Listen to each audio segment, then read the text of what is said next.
It is 10:01. Good morning. I'm Lucas Panzica from the 104.5 The Zone Studios. A blockbuster trade in the NFL and the AFC South as the Houston Texans have acquired former Minnesota Vikings and Buffalo Bills wide receiver Stefon Diggs in a trade. The compensation has not yet been revealed. This comes the day after the Tennessee Titans officially introduced cornerback Sneed on Tuesday in a press conference after acquiring him in a trade with the Kansas City Chiefs. The Nashville Predators dropped a third straight game with a 3-0 loss to the Bruins last night at Bridgestone Arena. All three goals coming in the third period. They'll take on the St. Louis Blues at home tomorrow night. And the Nashville Sounds played their home opener on Tuesday, finishing out the game through the rain delays and winning 5-4 over the St. Paul Saints. They'll go again tonight at 6:35. For all your foundation repair and waterproofing needs, visit USSTN.com. Breaking news at once on your home for the Titans and Vols. This is 104.5 The Zone.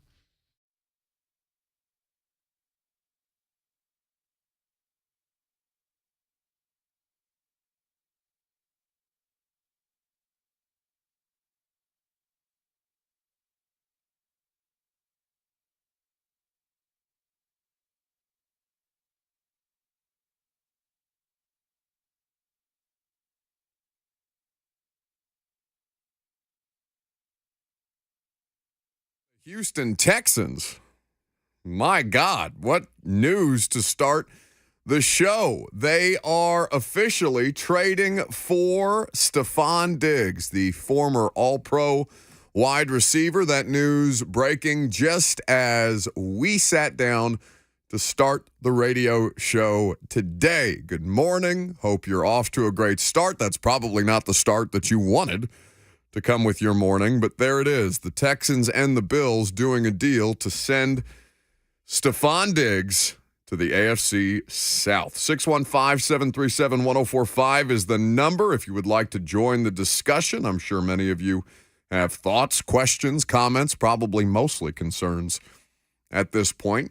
The Texans seem hell-bent on keeping their foot on the AFC South's neck, and they're certainly going to make Sneed earn that new 4-year, $76.4 million contract because he's going to have a hell of a time against the Texans twice a year. F&M Bank Chat is also at your disposal. Facebook, YouTube, Twitter, and Twitch. You can live stream the show there. Make sure you like the video and subscribe to the YouTube channel if you haven't done so already. Lucas is back there making it go. Good morning, bud. Is it? I hate this because I was thinking yesterday as Sneed was talking about following opponents' number one guys around and taking away the number one receiver for every team that he faces. And I was thinking, how does that stack up in the AFC South? Do the Titans, in turn, have the best 1-2 punch at wide receiver? Oh, no. In the AFC South. So you did this. And I was feeling pretty good about that in my head yesterday. Today, not so much. I mean, I guess you could have made the case. I think absolutely you could. So you've done this. You've doomed them. By even thinking it, you've manifested Stefon Diggs to the Houston Texans. If you believe in that sort of thing. I personally do. You seem to not, which is surprising to me because these things keep happening to you. I do not. Okay. I definitely do not. Well, congratulations we do have to you. Compensation. Go ahead.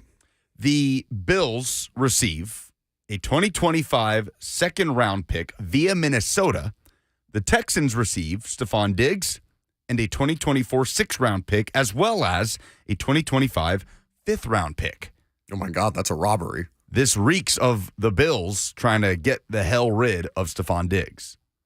Well, and also their salary cap situation. Yeah, absolutely. If it wasn't a money problem on top of maybe a him problem. Oh, I didn't mean that. If that came off as Stefon Diggs' problem, I meant getting him off the books. You made it sound the way that you just said that, it made it sound like they could not wait to get rid of Stefon Diggs, the person, is how I think that probably landed on most of the audience. If that's how that came off, that's not how I meant it. I meant more of a cap casualty perspective. But there's been a lot of stuff around Stefon Diggs off the field in Buffalo. Yeah, but he shot it down every time. And we don't have to get we don't have to spin our wheels on stuff like this. But anytime a player shows any kind of emotion on a sideline, any kind of passion ever, Like, remember when Levis and Hopkins are kind of not getting into it, but just having a back and forth on a sideline, which is a hugely explosive place during an NFL game, and then people try to make something out of it, and they're saying, no, we're just trying to talk to one another because it's loud down there. Well, I don't think it was just that, though. Wasn't there an instance of him missing practices and Josh Allen having to comment on it and saying, I love Stefon, we want Stefon to be happy? I think it was kind of a where there's smoke, there's a little bit of fire situation with Stefon in Buffalo, especially at the end of not this past season, but the 2022 season. So, Stefon Diggs, a 2024 sixth and a 2025 fifth to the Texans, and the Bills get a 2025 second-round pick from Minnesota. The Texans, man, what is this offseason? I mean, I know what this offseason is. They've got all the money in the world, just as you did, and they're in a better situation to compete. So as we're looking around at the AFC South and seeing the Sneed and Ridley deals, the Cushenberry deal, the Tony Pollard contract, and saying, all right, Titans think they got a little something to them. I respect it. Trying to be meaningfully competitive in 2024. What do the Texans do? They said, no, we're going to keep our foot on your neck as a division and try and maximize this thing the same way that the Titans should be ready to do, should be capable of doing, should things go to plan with Will Levis, by 2025. They're just ahead of the curve on this by nature of them drafting well and finding their franchise quarterback. And it doesn't matter how big of a laughingstock of an organization they've been, because now they win football games and they've got a quarterback who's got a legit left tackle and legit number one wide receiver now, where Tank Dell was one of the best wide receivers in the sport before he got hurt last year. Well, you went from L'Jarius Sneed having to take away Tank Dell, and then you deal with Nico Collins, and you deal with Noah Brown. Who also might be a legit number one, Nico Collins. And now we're talking about L'Jarius Sneed likely having to take away Stefon Diggs, and you have to deal with Tank Dell and Nico Collins and Noah Brown. It's unpleasant. It's not what you want if you're a Titans fan. I mean, the AFC South, though, this is what I want. Not specifically Diggs to the Texans, but I want the AFC South to feel a bit like an arms race. And that's what this offseason has been. I know Indianapolis has kind of sat on the sidelines and just kept their own guys, but that's fine. They've got a good football team. I want to see the AFC South as competitive as humanly possible. I don't want it to be a cakewalk for the Titans. I want to see some legit football because it's been pretty stinky for the last couple of years. Whether it's the Colts that have run roughshod over the division or the Texans had a good run, Titans had, 3 good seasons in the middle of that with 2 division titles out of it. I want to see this thing be a bloodbath on a regular basis. Now, I think at your heart of hearts, do you want it to be this messy in your division as you're trying to climb out of the basement? Of course not. That's a completely reasonable reaction to have as a fan. But as somebody who's just wanting to see the best possible football when these teams play each other twice a year, this is an ideal offseason. This makes the AFC South legitimately fun in the landscape of the NFL. And maybe that's not how this news is striking Titans fans this morning, but I want to see them have to work for it a little bit. 615-737-1045 is the number. Derek Newman in the F&M Bank chat on YouTube points out that Sneed held Diggs to 24 yards last season. That's fine. You can go back and forth with that. The point is that the Texans are trying to make life harder on you, and that it's not just Stefon Diggs, because that's really all they had in Buffalo. I know Gabe Davis had moments, but who was, the rookie tight end, or honestly, both of the tight ends. Dalton Kincaid, and then Dawson Knox. Those are probably the next best skill player options after Diggs in Buffalo. They haven't had this kind of collection of players around him.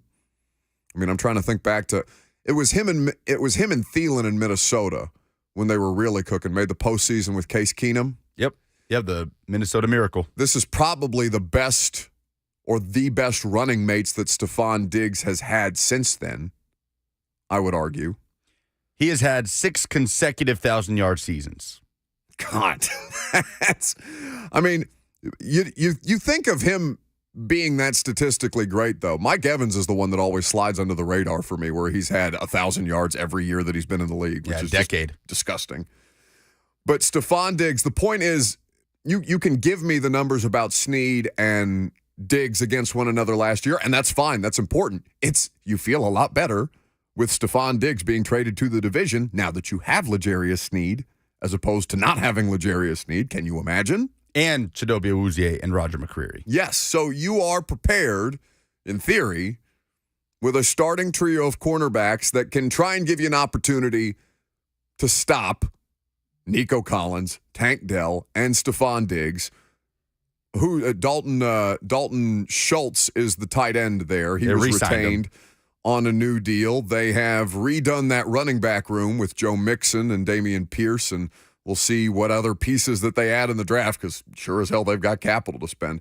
This is why I tried to reiterate earlier, and it probably sounded like we were just doing a 3-hour Houston Texans show in the middle of Middle Tennessee, but I just wanted to emphasize to people in the early waves of free agency when they're signing defensive lineman after defensive lineman and they steal Autry and Azeez Al-Shaair from you, they're playing a different game than you are. And that is why that rookie quarterback contract is so important because they have the flexibility to do so where C.J. Stroud is making pennies on the dollar for what a starting quarterback in the NFL should make.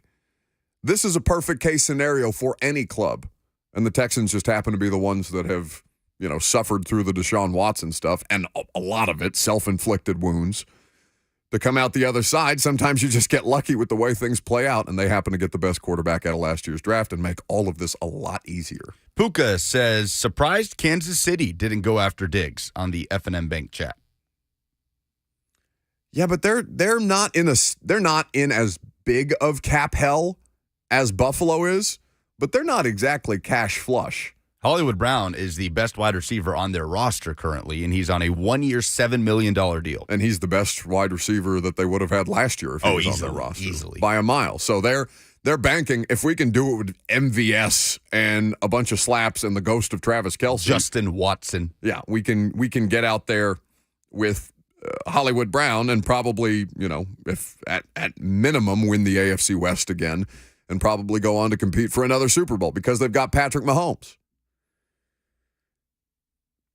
It's going to be, I can't wait for this season. Not just because I think the Titans are going to be a science experiment, and I'm all for that. I just want to bleep around and find out. What can Will Levis actually give you, given that he's got competency around him this year? So far in free agency, we'll see how much better they can get through the draft. And then what can you do to compete with the other three? Because they are theoretically ahead of you, though the Jags seem like they are on shaky ground, and the Texans just continue to solidify the stranglehold that they're trying to keep on the other three. It's going to be a fun year in the AFC South, and I'm looking forward to it. 615-737-1045 is the number. We can react to the Texans trading for Stefon Diggs. We can also get into the favorite Titans ad that they have made this offseason. Which has been your favorite acquisition, whether that's Sneed via trade or any of the players that they signed in free agency? You'll hear from L'Jarius Sneed as well, coming up next.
You want to tell people what you're doing with us today?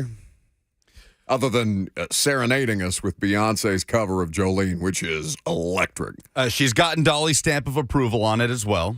I like what she did with some of the lyric change-ups. Go back and listen, and it's not word for word what Dolly sang to us all those years ago. But since we're talking about L'Jarius Sneed, Titans acquiring one of the best cover corners in the NFL, we're doing nothing but covers today. So tweet us your favorite covers, and we will come back to them at every segment. Anything I can do to get you back into caring about the music. Anything I can do to not hear 3HL's terrible library of music. Please, God. At Lucas Panzica on Twitter, tweet your favorite covers. We also put it to a poll on Buck's Twitter account, and we'll pick out the best ones. I am so thrilled with that Beyonce album. Have you listened to the whole thing? It's really good. It's really good. It's really good. Much less that Dolly gave her the stamp of approval. Did you see that that she sent Jack White flowers here to Nashville for his help on the album, putting together her Beyonce country did? album? Yeah. Awesome. Yeah. Love Jack White. Anyway, so Stefon Diggs is Houston Texan.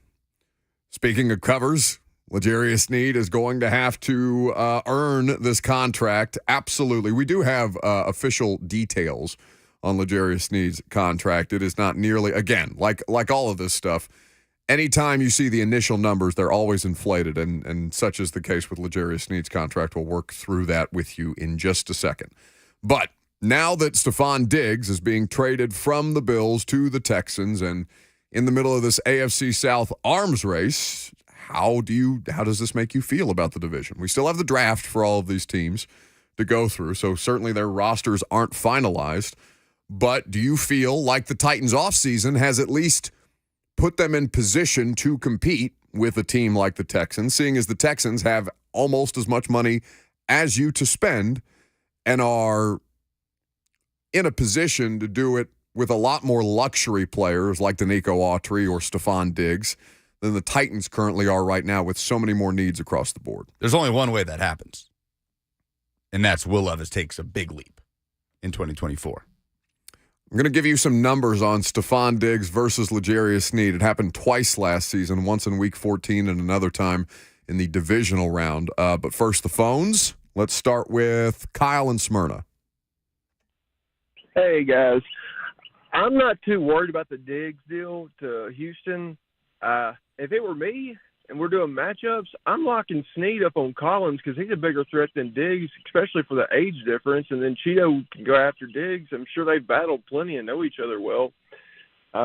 So, yeah, I'm not too worried about that. But I know the last show was talking about we need a green dot linebacker. Adrian Cooper reminds me of Dante Hightower. I don't know if anybody's seen his tape. Go watch him. He is a monster out there, captain, leader of the defense, field general. Do that. And there's a guy nobody's talking about out there for free agent, Emmanuel Ogbah. He's a Danico Autry clone. He gets sacks. He can play inside if he needs to. He comes off the edge. What about him? Do y'all know much about him? Always makes you feel good when somebody says, nobody's talking about this guy, and that's one of the guys that I've been talking about for a little while, Emmanuel Ogbah. That makes me feel good. Thank you, Kyle. But yes, I do know a little bit about him. I don't know how he would fit in their scheme. I do know that he's 30 years old. He's a hugely productive player, and he kind of just phased out in Miami, and I'm not opposed to that at all. But Miami got some good production from their aging front seven guys last year, bringing in Kyle Van Noy. Emmanuel Ogbah had a nice season. Both of those guys are free agents.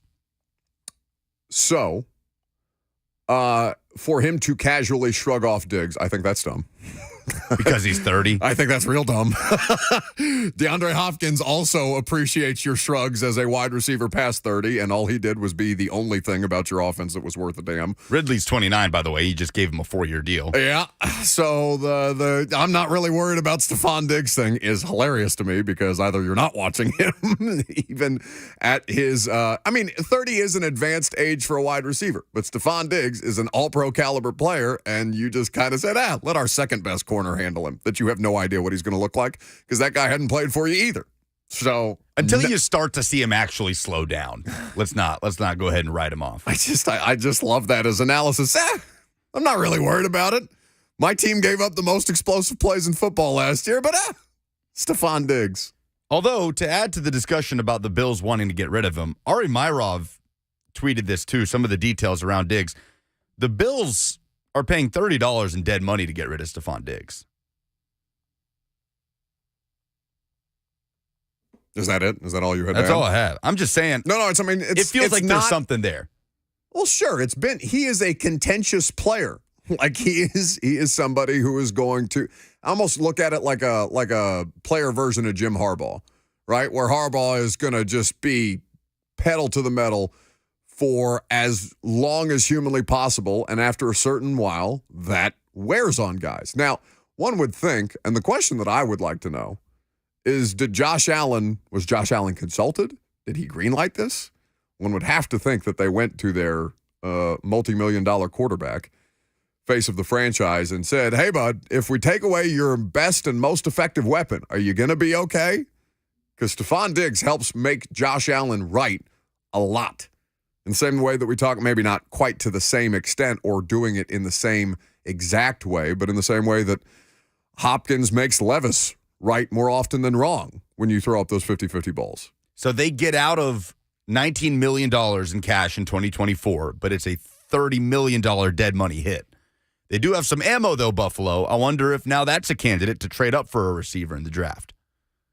Because suddenly that is a desperate need in Buffalo. Where are they picking right now? To have to trade up. Order. Yeah. Well, why don't I take another call and Lucas will grab the draft order and we can talk about the viability of Buffalo trading up. Chris is in Clarksville next. Hey, so my reaction to Diggs getting traded to Houston is essentially how Will Ferrell was and the other guys where he's just screaming, I'm so freaking scared right now. But, that seems the more appropriate reaction than Kyle who just said, he's a Stefon Diggs. He's 30. What are we going to do? Yeah, exactly. This is Stefon Diggs that we're talking about, and you're adding him to Nico Collins, to an offense with Nico Collins, Tank Dell, who's going to be coming off injury, but Tank Dell had a good rookie season last year. Dalton Schultz at tight end, and then you also just traded for Joe Mixon, and they also had Damian Pierce in the backfield. Good Lord, Houston. Oh, Lord. The Titans, with that secondary, they have one on paper at least. We need to see what they do on the field. They have on paper at least one of the best DB trio, cornerback trios in the league. But Sneed is going to have to earn every single cent of that contract now. So we'll see what happens. Thank you guys for taking my call. Thank you for the call, Chris. In 4 games against the Titans, Stefon Diggs has 38 catches for 446 yards, and he has scored 4 touchdowns. Yeah, not bad. Not terrible. He's gone over 100 in all but one of those games. Give me the draft order, please. The Bills pick 28th in the upcoming draft. And they didn't exactly arm themselves with capital with this Stefon Diggs trade if a 2025 second-round pick is what they're getting back. They have 11 picks in the upcoming draft. Do they have to trade up to get a wide receiver, though, is my question. Yeah, no, you can find a quality receiver at 28. So let's just say, and I know they're not the same kind of player, but Xavier Worthy's 40 time is going to make him a first-round pick, yeah? I was about to say, yeah, he was probably hovering around that early second type of, and I remember actually being upset that he had that 40 time because that's a guy that I would have loved for the Titans at 38, and that discussion's probably changed now with the addition of Calvin Ridley. But the Bills have multiple 6th-round picks and multiple 5th-round picks, as well as 2 4th-round picks.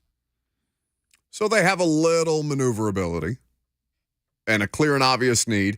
The Titans are lucky because this draft sets up so well for them to address their needs. But it also sets up really well for the AFC teams that need to basically re-equip themselves with wide receiver and offensive talent that's cost-effective. It's beneficial for a variety of different clubs in this, and the Bills and the Chiefs and the Ravens, as well as the Titans, happen to be the beneficiaries or could be the beneficiaries of a pretty solid draft class from a wide receiver, tackle, interior offensive line standpoint. So, got some numbers from L'Jarius Sneed versus the Bills, and it's interesting because they've played twice last year. Stefon Diggs, how many times do you think that he was targeted when L'Jarius Sneed was the primary defender in 2 games? Combined. Targeted? I'm trying to remember how those games went. So they played in the regular season.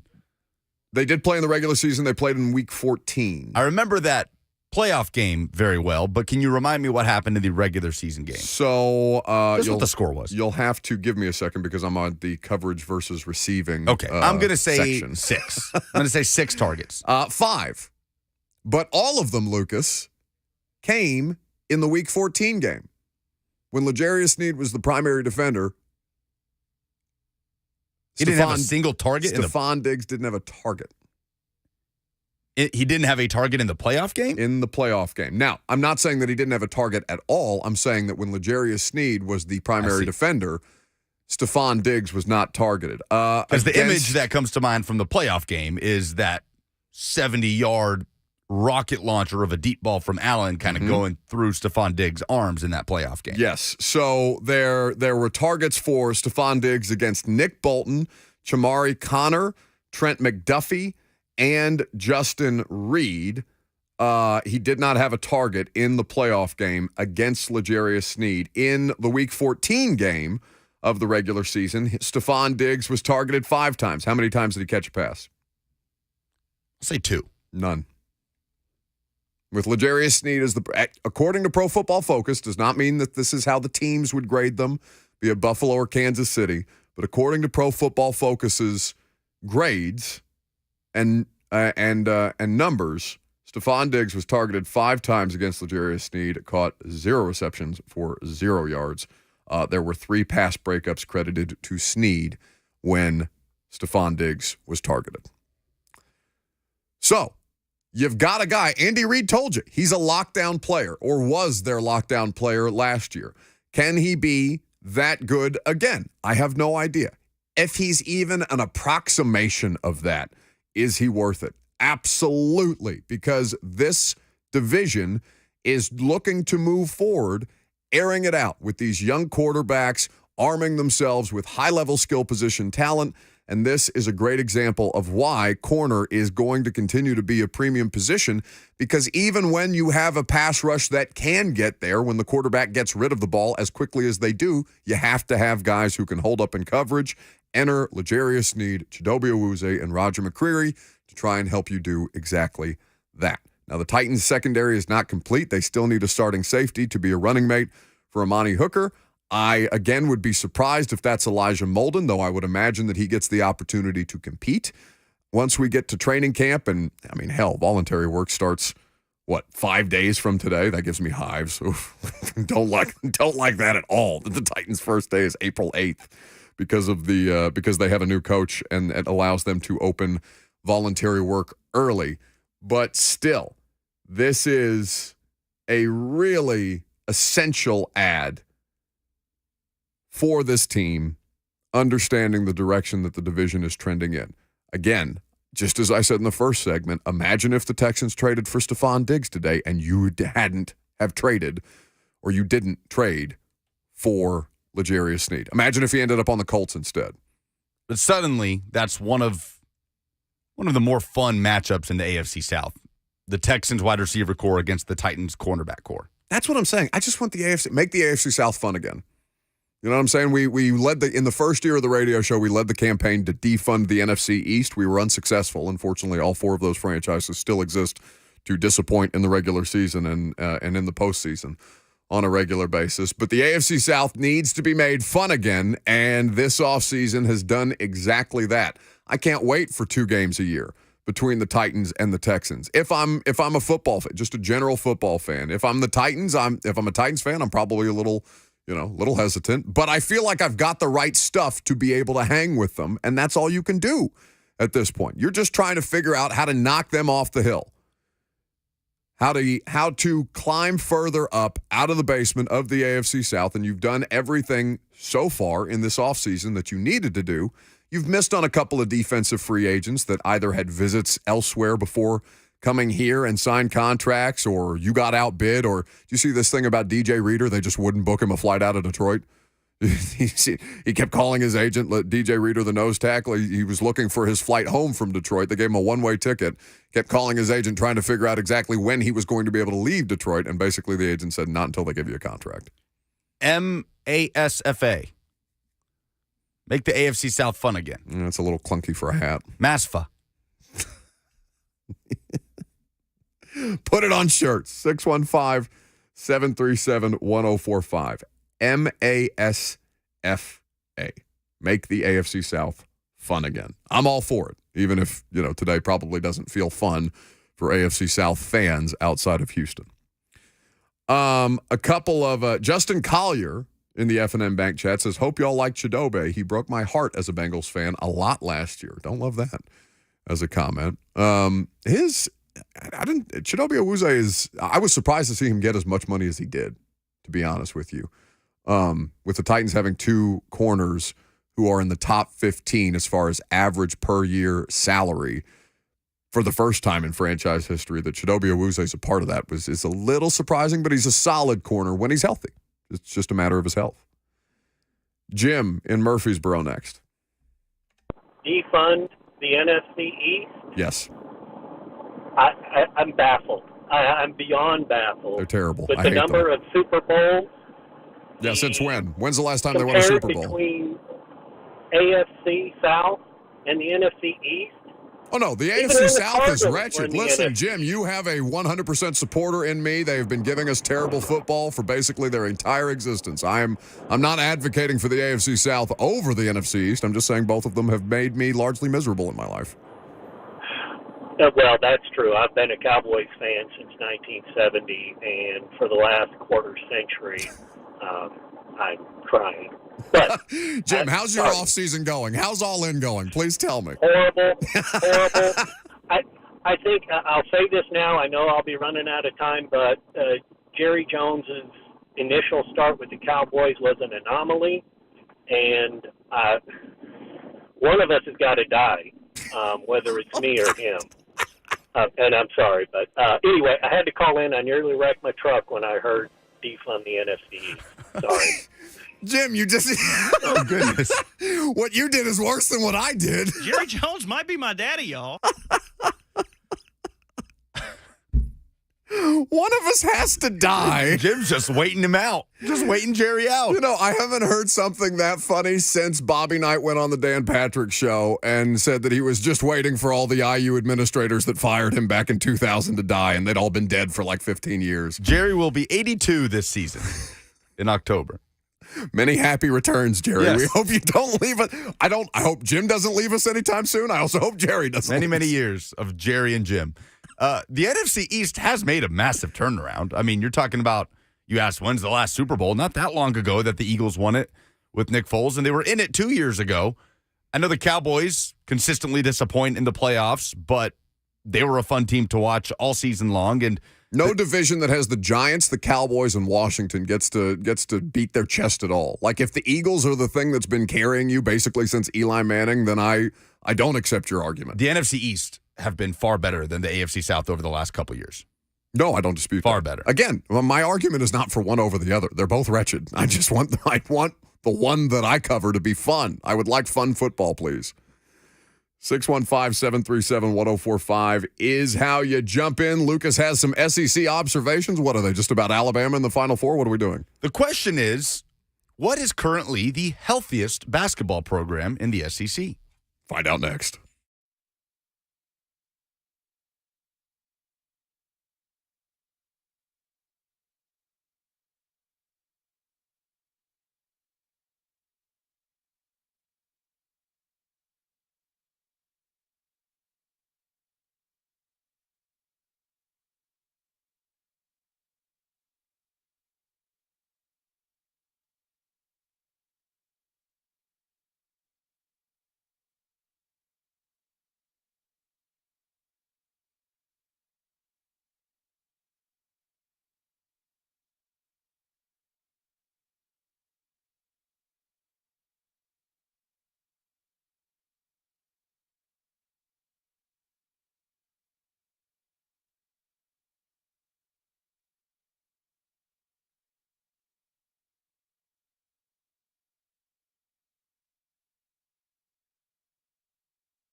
How many people sent you this cover today? Multiple people. That's the one I've gotten tweeted at the most. It's so good. It's so good. Sound of Silence by Disturbed. Man, I mean, that one, it's like you listen to that cover and you got to like take a moment. You're like, okay, I need like a 5-minute reset. I need to regroup for my day here. Yeah. I mean, that just shattered me. Lucas, are you okay back there? Are you I'll well? manage. Put the pieces back together. It's going to be okay. I was cracking up because we're playing covers today because for some reason Lucas wants to play covers because we talked to a cover corner yesterday, and that's the inspiration, which is fine. Like I said, any reason to get Lucas to care about the music so I'm not just hearing 3HL's leftover slop. That's what I'm about. But we went to that Sierra Farrell concert. You went on Wednesday night at the Ryman. I went on Thursday night with some friends before I left for L.A., and one of my buddies walked out of that concert, and it was an electric concert. The vibes were high. She played a bunch of new songs from her newest album, and one of my buddies who's in town from Evansville was flying out of Nashville to go with me to this wedding in L.A., looked at me and said, well, it wasn't quite as good as Disturbed at the Ford Center, but it'll do. It just cackled, going from Disturbed one night to Sierra Farrell folk music at the Ryman another. She had some great covers, too. She sure did. So, do we have a stat of the day?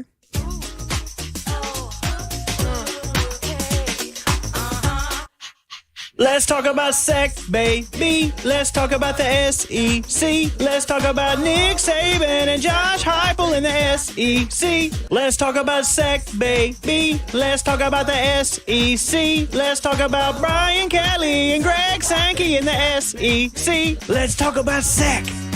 Not a stat of the day, Buck. That's on Fridays. You should know this. I always do that. Today we are discussing the question of what is the healthiest men's basketball program in the SEC at this point in time. Not who has had the best season, not who is primed for the best season next year, but the state of the program with everything taken into account: recruiting, facilities, coach, culture, and on-court success. Who currently has the healthiest program in the conference?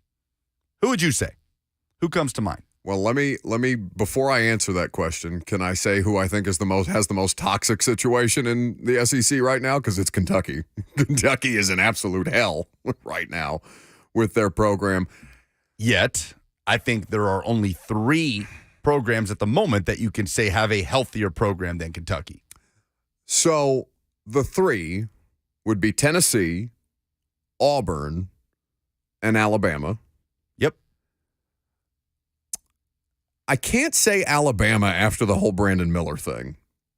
I know that was a scandal that they're a year removed from, but Nate Oates did not cover himself in glory in the middle of that. And I know that, they're in the Final Four for the first time in program history. Nobody's talking about the missteps with Brandon Miller in his situation last year. But just something about Nate Oates. I like him. Obviously, I'd take him as my basketball coach in a heartbeat because I'm in Basketball Hill also. But I'm inclined to say Tennessee, even though Auburn has had more success under Bruce Pearl in the conference in the regular season than has Tennessee under Rick Barnes. Auburn has not had more success in the conference. They have had the Final Four run, and they have more conference tournament success than Tennessee. Maybe that's how I should have in the Bruce phrased it. Pearl era. In the regular season, they're pretty even. But yes, Bruce Pearl has won multiple conference tournament titles at Auburn. Rick Barnes just has the one. Bruce Pearl has the Final Four appearance. Rick Barnes does not with Tennessee. I'm going to say Alabama. I'm going to say it's Alabama. I mean, you're talking about a program that's now won the SEC tournament 2 of the last 3 years, that is in its first Final Four, that won the regular season in the SEC in 2021 and 2023. Nate Oates has that program in a fantastic spot, and football is as much a part of that because football has been the rising tide that's lifted all boats of other Alabama sports. No pun intended. Men's basketball is a big part of that. Kentucky is still, I know you're saying Kentucky's in this weird purgatory and they hate their coach. It's a toxic situation, yes, but at the same time, like, you're going to tell me Florida is in a healthier place than Kentucky, that Florida has a better coach, better facilities, and a better place in terms of talent acquisition? They don't hate their coach. Okay, fine, but that doesn't make them in a better place as a program. If your coach is holding you hostage for $33 million and all you want to do is fire him, then I agree with your premise, but I'm just saying, like, Kentucky's not doing so hot right now. And it's not just their record since 2019 in the tournament. They're not doing so hot right now because they have the most sky-high expectations of any SEC program. Like, the expectations matter here. Kentucky is one of the top 4 healthiest programs in the SEC, and that will just always be, I think, a baseline fact. I do think they're behind Auburn, Alabama, and Tennessee. I 100% agree with you there. But Florida, just because they have an up-and-coming coach in Todd Golden that hasn't accomplished anything of consequence, we're going to say is healthier than Kentucky at the moment? No, I'm not going to die on that hill. But, like, Alabama started 6-5 this year, and we were all looking around like, what the hell is their problem, and why don't they play any defense? And then they figured it out. And now they're the only team in the conference that's left standing. And I do think that it's a funny way to do it, right? Because we're using tournament results to say that Alabama has a healthier program just than Tennessee. No, example. not just tournament results. No. I understand, but he's being buoyed heavily by this run in the tournament. Absolutely, that they have figured it out in a bunch of single elimination, 1-game sample sizes that aren't as applicable to the regular season. Now, it just depends on how you weight it. Obviously, their performance in the tournament, you're going to weight heavier than what it is that they did in this regular season or in the conference tournament, for example. But if I'm going to look at Rick Barnes and his tournament underperformance just historically and say, it's tough for me to hit him too hard with that when I understand how random the tournament can be, I also can't turn around and just hold Nate Oates on a pedestal because he happens to be on the right side of a couple of these things, and Rick Barnes has come out now over 500 in the tournament, but still, just barely. I'm putting Tennessee just under Alabama in this, with the Final Four being the thing that's pushed it over the top. And because I think that does matter. I think that should be a huge weighing factor. You're right. Season to season, regular season success, the culture of the program, absolutely Tennessee is at or near the top of this list. But let's not pretend like this is a flash in the pan thing with Alabama. Nate Oates. No, I'm not. This is his 5th season, and he's had 3 25-plus win seasons. We mentioned 2 regular season titles, 2 conference tournament titles, and now this Final Four. He had 2 Sweet 16 appearances within the 3 years prior. So I think it's Alabama right now, and believe me, that pains me to say. I hate the fact that Alabama gets to go to the Final Four after we celebrated the end of the Nick Saban era. Finally, he's gone, and then they turn around and make their first Final Four in program history. I hate Take away it. your best college basketball season that the men's Vols team has ever had. Some comments from the F&M Bank chat on YouTube. Old Army guy says, Bama is in the best shape, except for facilities. As a Bama grad, so I'm biased, but even I admit Coleman Coliseum is a dump. It's true. Coleman Coliseum is not at the top of that list, along with Rupp Arena and Thompson Bowling, and Neville Arena has turned into just an electric factory at Auburn. Not the size, not the NBA vast arena that they have in Knoxville and Lexington, but the environment for sure. I agree with that. That's one thing that kind of knocks them back a peg. But if Nate Oates wants it, he's going to get it. If Nate Oates is there At for the this next point, yeah. 10 years, I bet you he'll have a new facility. Do we have a giveaway? For the dumbest thing in sports? Yes. I believe we do. Do you want to tell me what that is before I tell people to call in so they can potentially win something? What do you think it is? I have no idea what it is. Yes. Sounds tickets? The Sounds did play last night. Can you believe they finished their game last night? Yeah, it's wild to me. That was an absolute downpour when I went over to the Titans facility, and then it kept happening in spurts. I think it was like we were living in Florida for a couple of minutes. We've stalled long enough for me to pull it up. What do you have? The dumbest thing in sports coming up next. The best submission will get a family 4-pack of tickets to see Nashville SC host Philadelphia Union this Saturday night. Of course, I'll be there on the radio call, but if you want to be there as a fan, give us the dumbest thing in sports this week. The best call will get 4 tickets. 615-737-1045. Before we do that for you, we'll tell you what our dumbest thing in sports is next.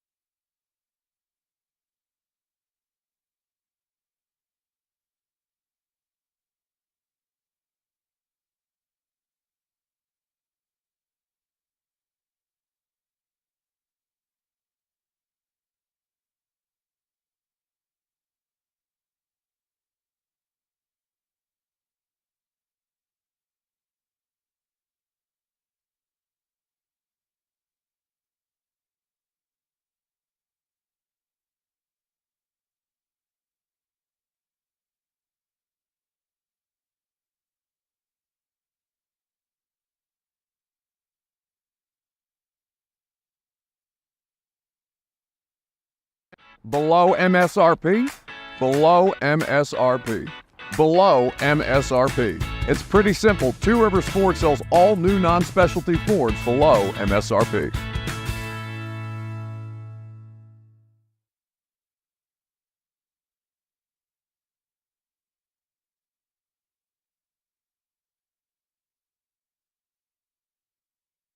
Mortgage Professionals in Middle Tennessee. Hi, I'm Chuck McDowell, owner of Wesley Mortgage. I'm a true local, born in Mount Juliet, met my wife at MTSU, and I live in Franklin. While every other mortgage company is cutting back, we're rapidly expanding and investing. Are you sick of feeling like an operations employee to ensure your loans are closed on time? When you look around your office, it doesn't look the same. You're missing people. You're missing your friends. Is anyone having fun? We're having fun every day.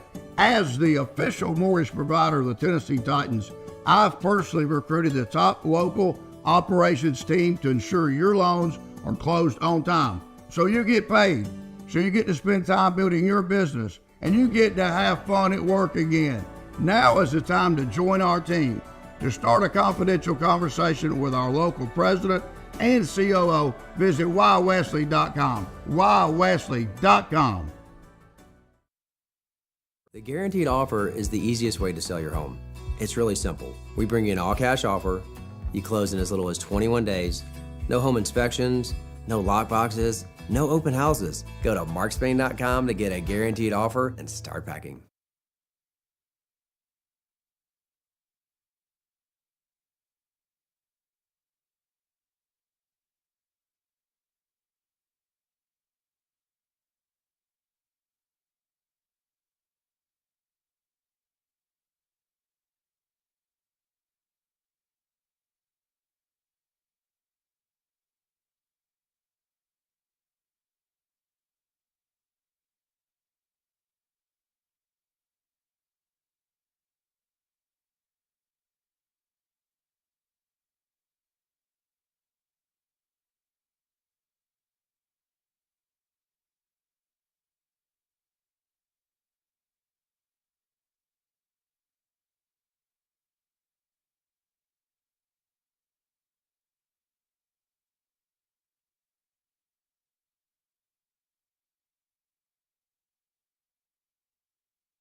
It is 11:02. Good morning. I'm Lucas Panzica from the 104.5 The Zone Studios. A blockbuster trade out of nowhere this morning in the NFL. The Buffalo Bills are trading wide receiver Stefon Diggs to the Houston Texans in exchange for a 2025 second-round pick that will come via the Vikings. The Texans also receive a 2025 fifth-round pick and a 2025 sixth-rounder. The Tennessee Titans officially introduced cornerback L'Jarius Sneed on Tuesday in a press conference after acquiring him in a trade with the Chiefs, and looks like he might be matching up against Stefon Diggs a couple of times this year in the AFC South. Sneed talked about being a lockdown corner and the importance of taking away an opponent's top receiver.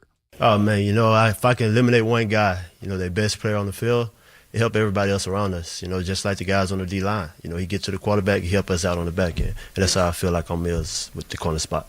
For all your foundation repair and waterproofing needs, visit USSTN.com. Breaking news at once on your home for the Titans and Vols. This is 104.5 The Zone.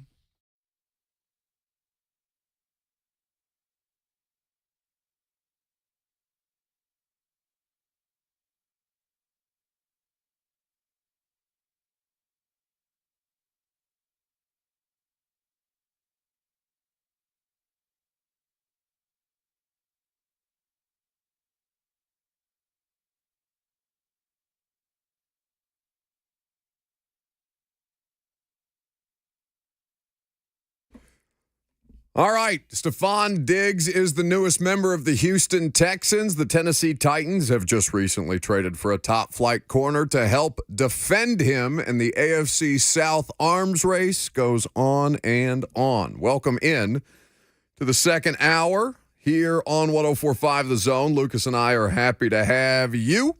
We're always happy to have you at this particular time on Wednesdays because it is time for you to give us the dumbest thing in sports this week. But wait, there's more. What can they win? Lucas Panzica, this is like The Price is Right. I could only hope to look as good as Drew Carey as I age. He looks phenomenal, by the way. It's the first time I've seen Drew Carey in 10 years. Joseph had it on the TV in the studio for me. I was shocked at how good Drew Carey You're looks. getting distracted. He must be on Ozempic. He does look good. Must be on Ozempic. Jonas Park always looks good, especially on a beautiful Saturday night. And the best submission for the dumbest thing in sports this week will win a family 4-pack of Nashville SC tickets to this Saturday's game against Philadelphia. 615-737-1045 is the number. Indeed, 615-737-1045. Hit it.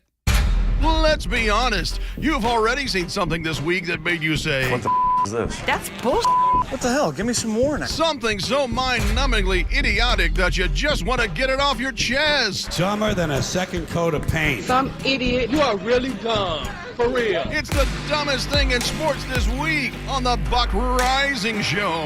It sure is. For a chance to win that family 4-pack to Nashville SC's game against Philadelphia, tell us what the dumbest thing in sports this week is.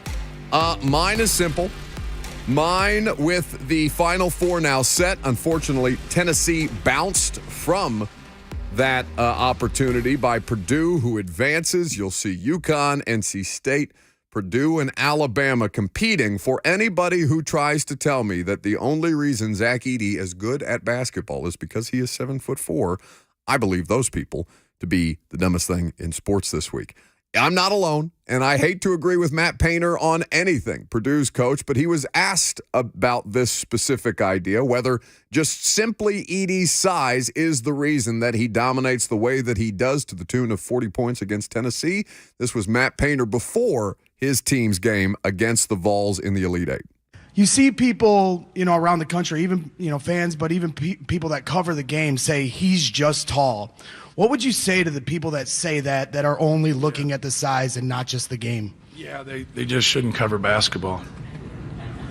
Yeah, And so, you go to school and you learn things or whatever, but we all don't like every single class we're in, right? It's kind of a necessary evil. It's like going to work.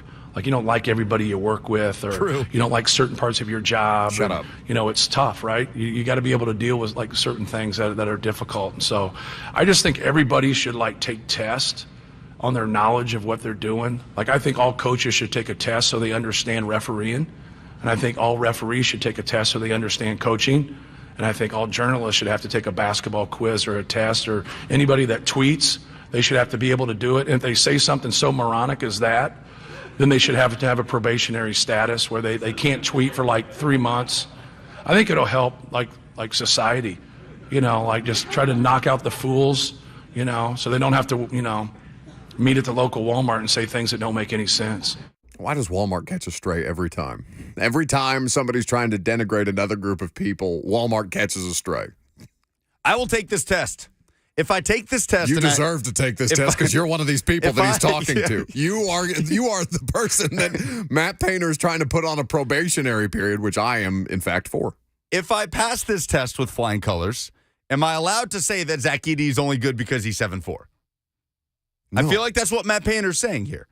Well, it means that you will be allowed to tweet those things even if you're factually inaccurate about them. Hopefully there's something about a 3-second violation in that test. Yeah, well, there's certainly not going to be one on the court. Did you see Jeff Jarnigan's tweet yesterday? No. Something about Zach Edey being awarded more free throws in the middle of like the Iowa LSU game the other night. Anyway. My dumbest thing in sports is also going to be a head basketball coach. This time on the women's side, LSU coach Kim Mulkey took to the podium. This was actually over a week ago, but the article that she is talking about here just came out a couple of days ago. And I got a chance to read the Washington Post article about Kim Mulkey, but here's Kim Mulkey talking about that article before it came out. I'm fed up, and I'm not going to let the Washington Post attack this university, this awesome team of young women I have, or me without a fight. I've hired the best defamation law firm in the country, and I will sue the Washington Post if they publish a false story about me. Not many people are in a position to hold these kind of journalists accountable, but I am. Have you read the article? Yeah.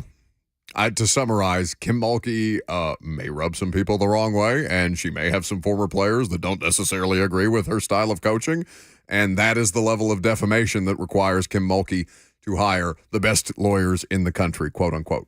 If Kim Mulkey had read that article before it was published, do you think she would have gone on that rant? Yeah, I do, because I think she got you.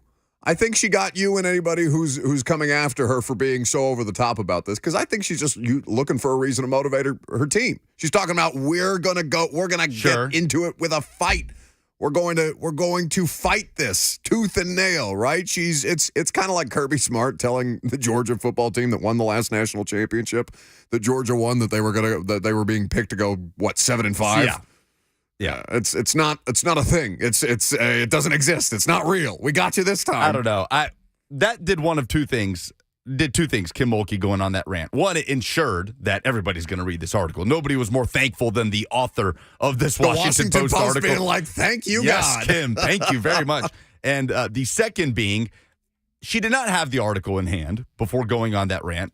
And now that I've read the article, which, like you said, doesn't lay out anything we didn't already know. Kim Mulkey can rub some players, some media, some other coaches, former employers the wrong way. It was also very humanizing, talking about the way she grew up and her roots and her rise in basketball. Her friendship with Pat Summitt is very heavily featured in the article. I thought it was a great read, and I did not leave the article. The only things I learned about Kim Mulkey are things that would humanize Kim Mulkey more than what you would think by hearing that rant. To me, that was Kim Mulkey thinking, okay, what are they getting their hands on here? And preemptively putting that out there because there's probably some stuff out there that she would not want in a Washington Post article that was not on this article.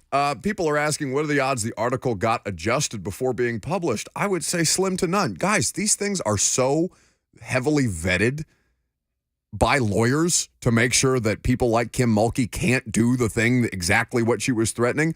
She got you're probably right that she didn't have the article, Lucas, but she had the questions. She had the line of there's a whole additional part of that rant where she's saying they sent us these questions in a timeline that was completely unreasonable for us to respond. So whatever those questions look like probably set her off. Like, are you a bad person, Kim? Have you treated people poorly in the past? This, that, and the other. And so she went on the offensive. But For people who think that this thing just got tweaked because Kim Mulkey threatened to sue, no, the Washington Post, the New York Times, all of these major publications, and I would venture a guess, I'm sure the resources at the Tennessean are not the same these days, but still, any of these high-profile journalism outlets are vetting all of these things before they get published, specifically to not get sued. My dumbest thing in sports is Kim Mulkey going on that rant and maybe giving a little something away of there's probably some skeletons in there that 100% that she was thinking that's what this article was going to be about. And 100%. She's probably just like, oh, this is it? This is all of all the things that I have in my past, allegedly. 615-737-1045 for the opportunity to win a family 4-pack to Nashville SC's upcoming game against the Philadelphia Union. We will take your dumbest thing in sports this week, coming up next.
Welcome back here on 104.5 The Zone.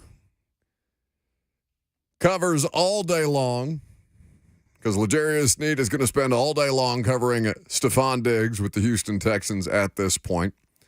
We're in the middle of the dumbest thing in sports this week. 615-737-1045. You give us the single dumbest thing in sports. We will give you a family 4-pack to the upcoming Nashville SC match against the Philadelphia Union. I had a great time at Geodis Park. First time this season for me at Geodis Park on Saturday. Unfortunate that it ended in a draw, but I did sit in the supporter section for the first time. Had a great time. Did not get any beer spilled on me or splashed on me after the bicycle kick goal. Otherwise, I would not have had a good time in the supporter section because that's not what I'm about. And I had Bert and Cheyenne as a meat shield. Yes. I would say you got lucky.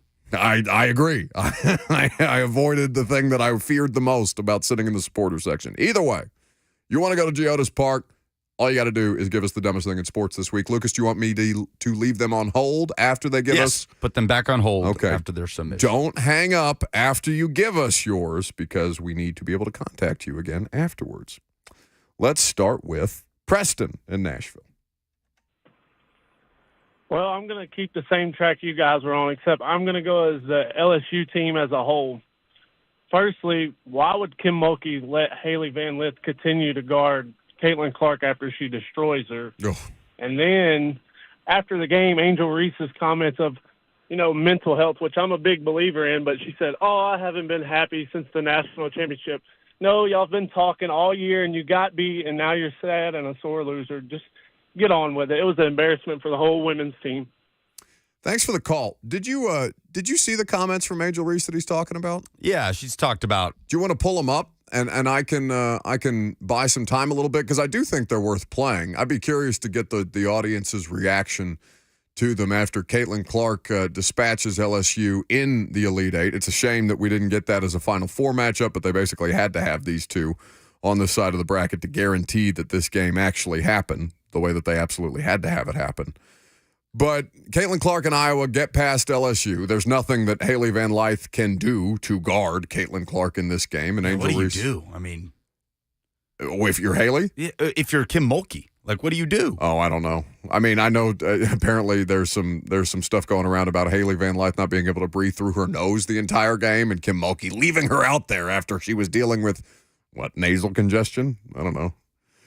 I don't know what you do in a situation like that. You just let me know when you have those comments, Lucas, and we'll play them for people. But Angel Reese gets up there and gives some comments to the effect that Preston said of she's been unhappy since they won the championship. And I understand what Preston's saying by dismissing it. And they're probably getting a more emotional response from her because, of course, she's going to be crushed in that moment. By the way, she just declared for the WNBA draft via a Vogue article, which is an interesting way to do it. But this was Angel Reese after being eliminated from the Women's Elite Eight. I just try to stand strong. I've been through so much. I've seen so much. I've been attacked so many times. Death threats. I've been sexualized. I've been threatened. I've been so many things, and I've stood strong every single time. And I just try to stand strong for my teammates because I don't want them to see me down and not be there for them. So I just want them to always just know I'm still a human. All this has happened since I won the national championship, and I said the other day I haven't had peace since then. So not that she hasn't been happy since then, but she hasn't had peace since then. I absolutely take her at her word in that. Yeah, I felt like it was kind of a breaking point emotionally, getting knocked out of the tournament. Oh, sure. Last time she ever spoke to the media as an LSU Tiger. And this is the first time that she's ever brought any of this stuff up. I'm completely fine with it. I don't think that's I just fundamentally disagree with Preston with the way that she is put out there on social media. And listen, she leans in for sure. She's definitely got a demonstrative personality, but that doesn't mean that she's not affected by this crap on social media the same way that all of us are to an extent. And she's on a platform that is massive. Of course she's been miserable. People are constantly on her neck. And that she invites it in every moment but that one where you get some genuine vulnerability from her. I don't think that she should be, dragged for that. I think that she should be commended for that. It's a legitimate human moment. Anyway, Brandon is up next. Hey, Brandon. Hey, thanks for having me. Sure. The dumbest thing I heard in sports was against the NC State. Was the NC State and Baylor's women college basketball games? That the 3-point line was 9 inches shorter. Yeah. But what's so crazy was I heard that 3 other games was played on it, but it wasn't spotted by nobody who put the 3-point line down. It was spotted by a fan who was sitting in the 300 section. Well, I don't know about all that on the back end. That seems like it would be pretty difficult to do. But and it was NC State, Texas, an Elite Eight game between those two. I remember reading that one of the coaches was aware of this and said, we'll just play it anyway. No, yeah, they had to discuss it before the game. Sure. They said, do you guys want to go on? And players, coaches all said, let's just play. Let's just play at that point. How do you make that mistake? It's horrendous. Mikey will wrap things up for the dumbest thing in sports this week. We're going to talk more about Calvin Ridley and what the Titans' plan B would have been had they not nailed that wide receiver signing. Mikey in Lebanon for the opportunity to win some Nashville SC tickets. Yes, sir. How you doing, bud? Good. Yes, sir. So my dumbest thing in sports, I can't remember his name, but he's like a beat writer for Purdue. After the Tennessee-Purdue game, he was crying on Twitter that Purdue should have been given way more fouls and that Tennessee was fouling them every single possession. And he was just pretty much crying that it was unfairly officiated in Purdue's favor. Is the beat writer Dennis Kelly, former Titans swing tackle?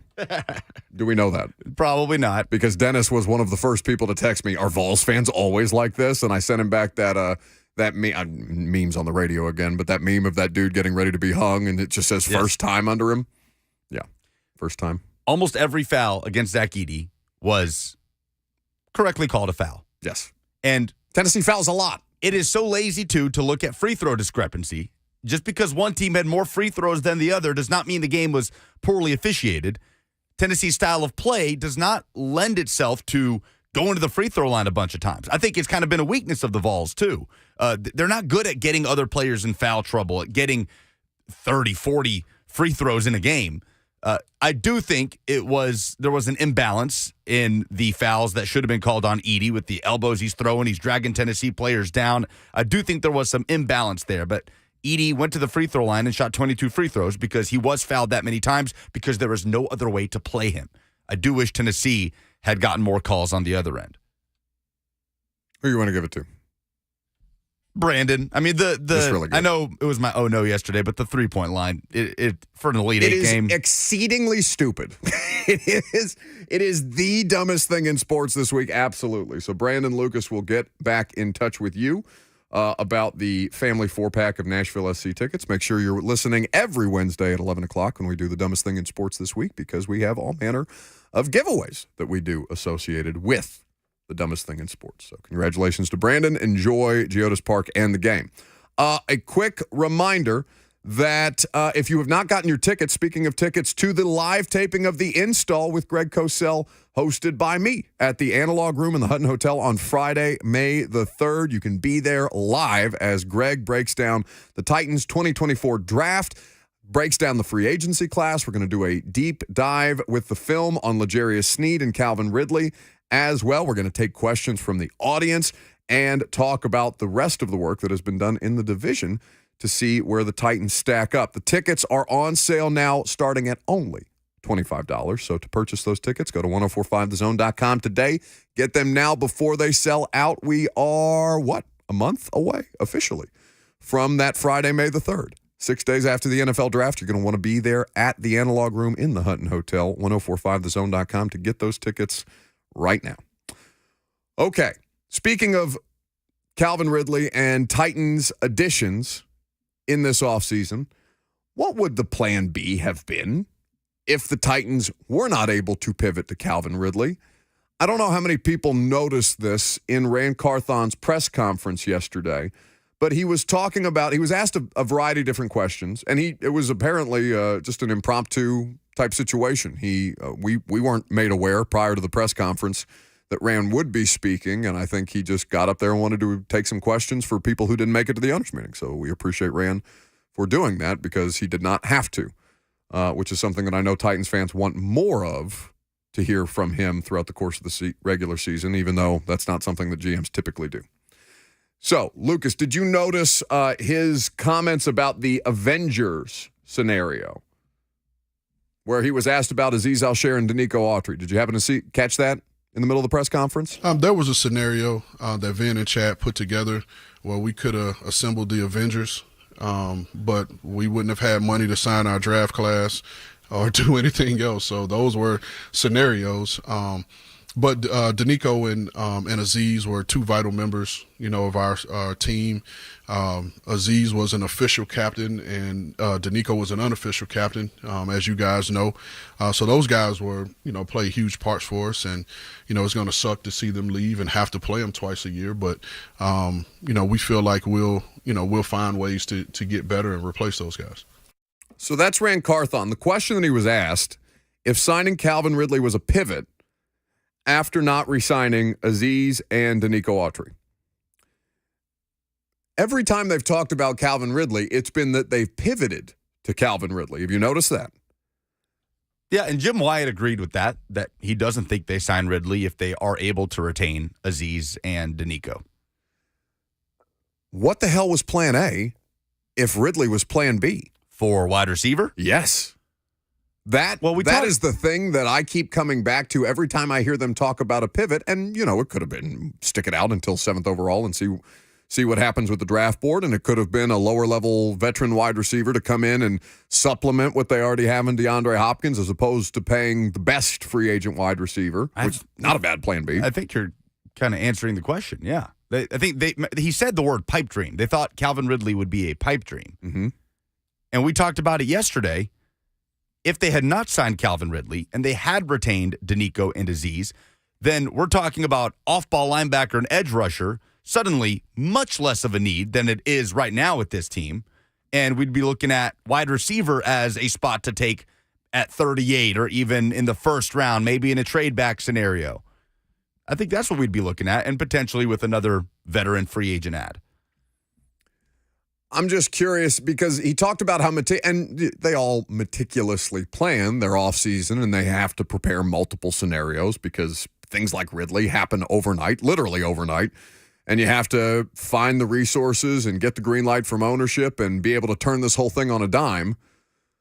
But I'd just be curious to know how many different scenarios they laid out that didn't involve Calvin Ridley to ultimately end up with Calvin Ridley, which arguably, Lucas, I think is the best case scenario for them. Not having, and they will have a rookie wide receiver in some form or fashion, and I can't imagine it'd be another Colton Dowell type deal. But it could be, it doesn't have to be a second-round pick. It can be a fourth-rounder. Yeah, fourth, fifth. It's a very deep class. Zombie on the F&M Bank chat says he thinks it would have been Tyler Boyd, who's still out there, plus a wide receiver at 7. Well, then it can't be Tyler Boyd because he's still out there. Now, I think that I wonder if seeing Diggs go to the Texans changes Titans fans who may have just been left tackle or bust, if that changes their opinion about what might be there at 7, because the protection is still the most glaring issue that they have. But the thing that allows Houston to have a luxury swing on Stefon Diggs to go with Nico Collins and Tank Dell is what? They already have their franchise left tackle. Laramie Tunsil has been in place for years, for damn near a decade. The highest paid left tackle in the league. He is the reason C.J. Stroud had to be great unto himself. But the reason that C.J. Stroud was allowed to be great is because he had exceptional protection on his blind side that helped him survive a variety of different injuries that Houston sustained along the offensive line that weren't Laramie Tunsil. Now, I know Laramie Tunsil didn't play the whole season, but still, this is the reason that they can go out and have the spends on defensive line and Azeez Al-Shaair and go out and get Stefon Diggs on top of this because they already have the quarterback and the franchise left tackle in place. But I don't know if I agree with your notion of – it sounds like you're saying they would have been screwed at receiver if the Ridley deal didn't happen. No, I'm just curious. Okay. I'm just genuinely, they weren't screwed at receiver because of the draft class. Yeah, because we didn't see the Calvin Ridley deal happening, right, until it happened. Well, nobody did. It was a 2-horse race. Apparently, Calvin Ridley didn't see the deal coming until... Yeah, they came out of nowhere. Yeah. It was Jacksonville and New England, and we weren't sitting here saying, like, Oh, God, they were going to have nothing at receiver. We just anticipated a high draft pick at receiver. Last year was different, right? Last year when they came out of it with just Colton Dowell in the 7th round as their only ad after draft, and I guess they had Chris Moore. So it was Chris Moore and Colton Dowell were the big ads at wide receiver until such time as they got DeAndre Hopkins late in the game. And they kind of shrugged it off on Saturday afternoon in the final days of draft press conferences by saying, yeah, the wide receiver group is good enough for Monday. And technically they were right, and they got to be right because they landed DeAndre Hopkins, and maybe they were so confident about landing DeAndre Hopkins that they could treat the wide receiver as casually as they did in 2023. I'm not saying that it was a similar situation. I'm just fascinated to know how they looked at this team initially in the offseason and said, all right, needs wide receiver tackle, this, that, and the other. How many different scenarios are we going to run through before we land on Calvin Ridley, 4 years, 92? If Danico was still here, because if Azeez was still here, then off-ball linebacker suddenly is not a pressing need, right? You've got Azeez Al-Shaair and you've got Kenneth Murray, and yes, you want depth, but it's not pressing. Feel a lot better about the inside linebacker group if it's those two. If Danico is here, how would we be talking about this edge rushing group? Still need one. He's 33. You know, he got a 2-year deal in Houston. 2 years, $20 million. Right. So I would still be advocating for them to add help there. Because at some point, because you want to talk about knees, Danico Autry's knees are something that has to be managed at this point in his career. And that's fine. There's a million different players in the NFL who are going to have to manage some kind of injury throughout the course of this. And we'll talk about what L'Jarius Sneed had to say about his knees yesterday in a little while. But I think that Autry, even if both of them stayed, Autry and Al-Shaair, you would still have to add help at inside linebacker and along your defensive line because of, one, Autry's age, and two, you are just perilously thin at inside backer with Gibbons and Otis Reese, a converted safety, being your only source of depth right now. Monty Rice, the 3rd-round pick, getting jettisoned from the roster last year, is yet another John Robinson top 100 pick that goes to waste.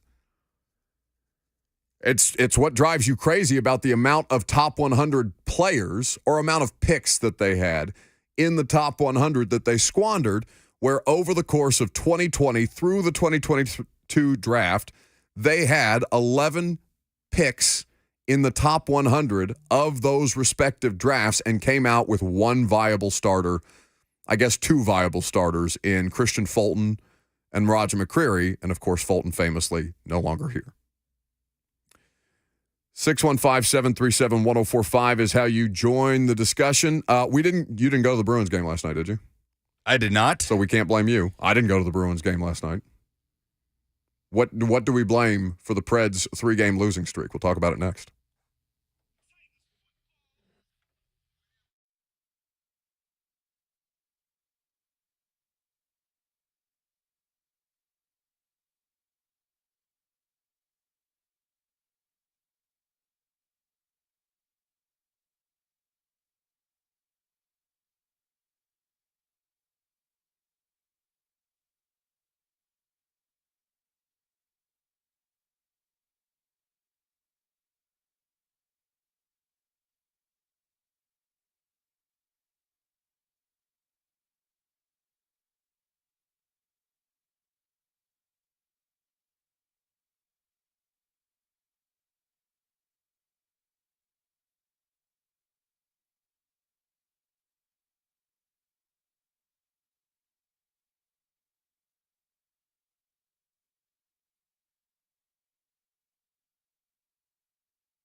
Lucas, what is this?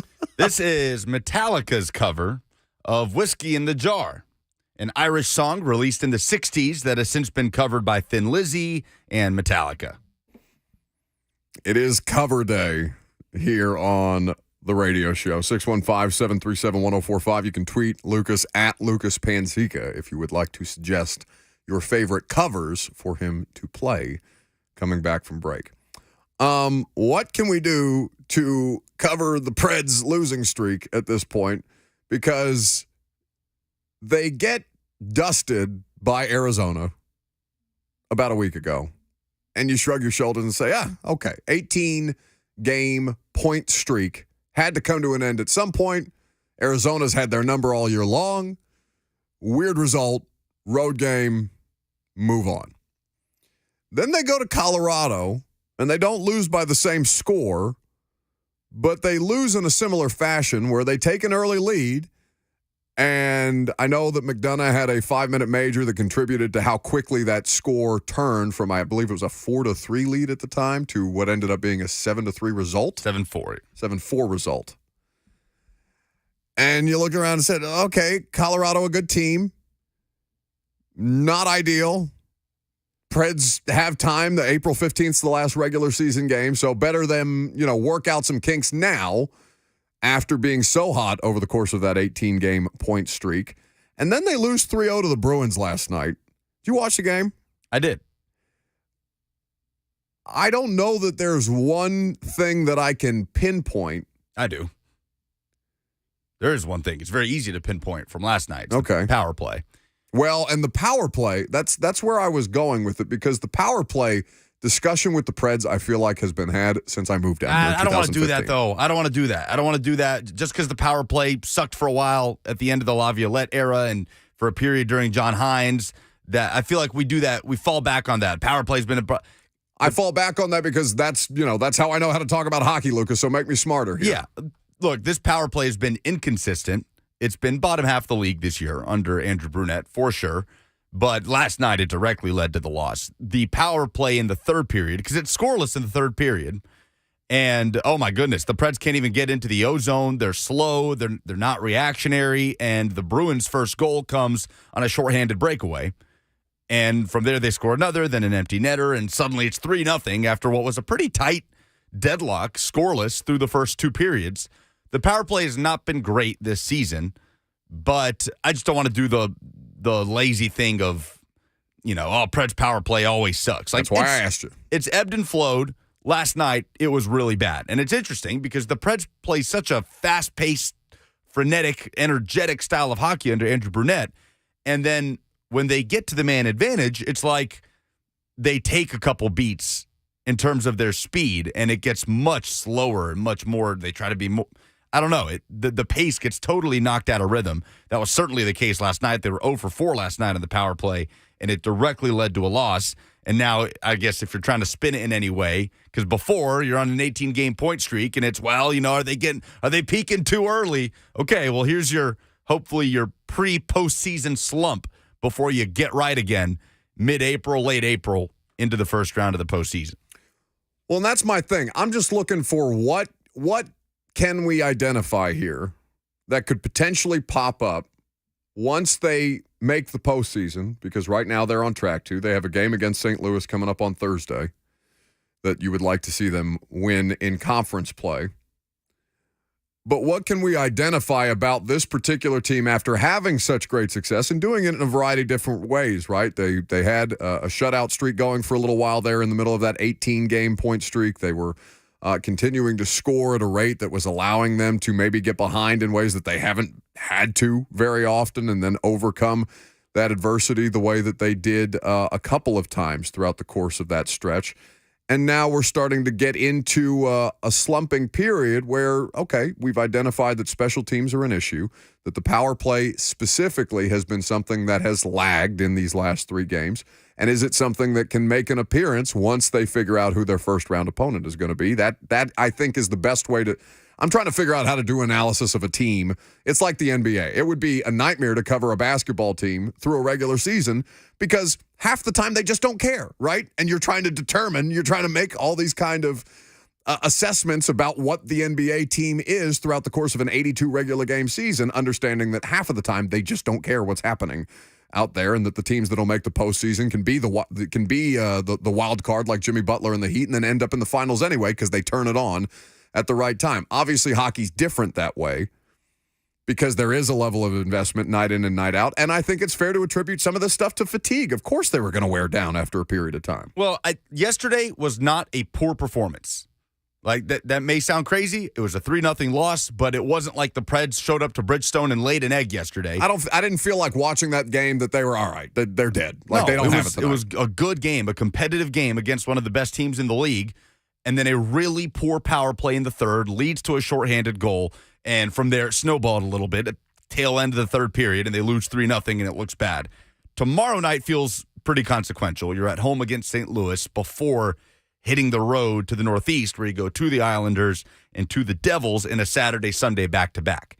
So a home win, getting 2 points at Bridgestone Arena tomorrow against the Blues feels like a must for this team to kind of get right before heading up for that road trip and then coming back home to host Winnipeg next Tuesday. We'll have Lindsay Rowley from Valley Sports on at some point in the near future, and we'll talk more Preds as we get closer and closer to the Stanley Cup playoffs, which I know we are all excited about around here, hoping to see a little bit of a run. Very excited. Are you willing to go to games? Like, are you, now that the point streak is over, are you willing to go to Bridgestone? Well, yeah. The question is, do you want me to go to Bridgestone? I don't care. That's not true. No, I don't. Maybe others. You put on this guise every time, and then when I go, inevitably, and when they lose, you'll come in here the next day and drag me and tell me to never go to Bridgestone again. I have been consistent on this. I've been consistent in saying I believe your presence has no impact on the result one way or the other. But apparently a lot of people don't agree with that. The majority at this point. Apparently we're running ads on the radio station about how bad luck I am for your various local sports teams. So I'm sorry. Don't go to Geodis on Saturday then, just to be safe. Well, I was at Geodis on this past Saturday, and they drew after making one of the best goals that I think I've ever seen a Nashville SC player make. It's up there. We had the discussion on Spotlight, which hits Apple TV this afternoon, by the way. And it hurts even worse because I thought Hani had a chance at the end. Yeah. They had opportunities to kill it off, and they weren't able to do so. But I expect Nashville SC to get right defensively, and they're getting goal contributions chipped in from players not named Hani Mukhtar, which is a very positive sign. Hani gets off the mark on Saturday, and now we'll see if he can. These things happen in bunches at times, so we'll see if Hani can get going with that coming up against Philly. Join 104.5 The Zone for our 2024 Spring Golf Classic on Friday, May the 17th at Greystone Golf Club. The 2024 Spring Golf Classic will be a day accompanied by great food, cocktails, and prizes. Choose between 2 flights, 8 a.m. or 1 p.m., and spend the day teeing off with us on Friday, May the 17th. To purchase a team, because they're going quickly, visit 1045thezone.com today. Lonzo Wright says, I don't want Buck anywhere near Bridgestone. Okay, understood. Listen, if they make the playoffs, I'm going. To answer your question, I probably don't need to go to another regular season game, like unless such time is, I don't know, do they have any good opponents on the schedule left that would be, I mean, I'm sure they do, between now and April 15th. Yeah, but like there's nothing that, St. Louis tomorrow, Winnipeg next Tuesday, and then their last regular season home game is Columbus at Bridgestone Saturday, April 13th. Yeah, I'm going to be in Miami for the Columbus game. So there's probably not going to be a good opportunity for me to go the rest of the regular season. But when they make the playoffs, I'm going to go. That's the rule. All right. Final hour. What Rand Carthon had to say about the rest of the Titans roster that he plans to put together in free agency ahead of the draft. And L'Jarius Sneed speaking out on his quote-unquote knee condition. We'll talk about both of those things coming up next.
It is 12 o'clock. Good afternoon. I'm Lucas Panzica from the 104.5 The Zone Studios. Blockbuster trade in the NFL that happened this morning. The Houston Texans have acquired star wide receiver Stefon Diggs in a trade with the Buffalo Bills. In return, the Bills get a second-round pick via Minnesota. Meanwhile, the Texans get a future fifth and 6. Yesterday, the Titans introduced a player that likely will be matched up with Stefon Diggs a couple of times this coming season. Cornerback L'Jarius Sneed, who was acquired in a trade with the Chiefs. Sneed was asked about his knee and if that will be an issue, and he made an assurance that it won't.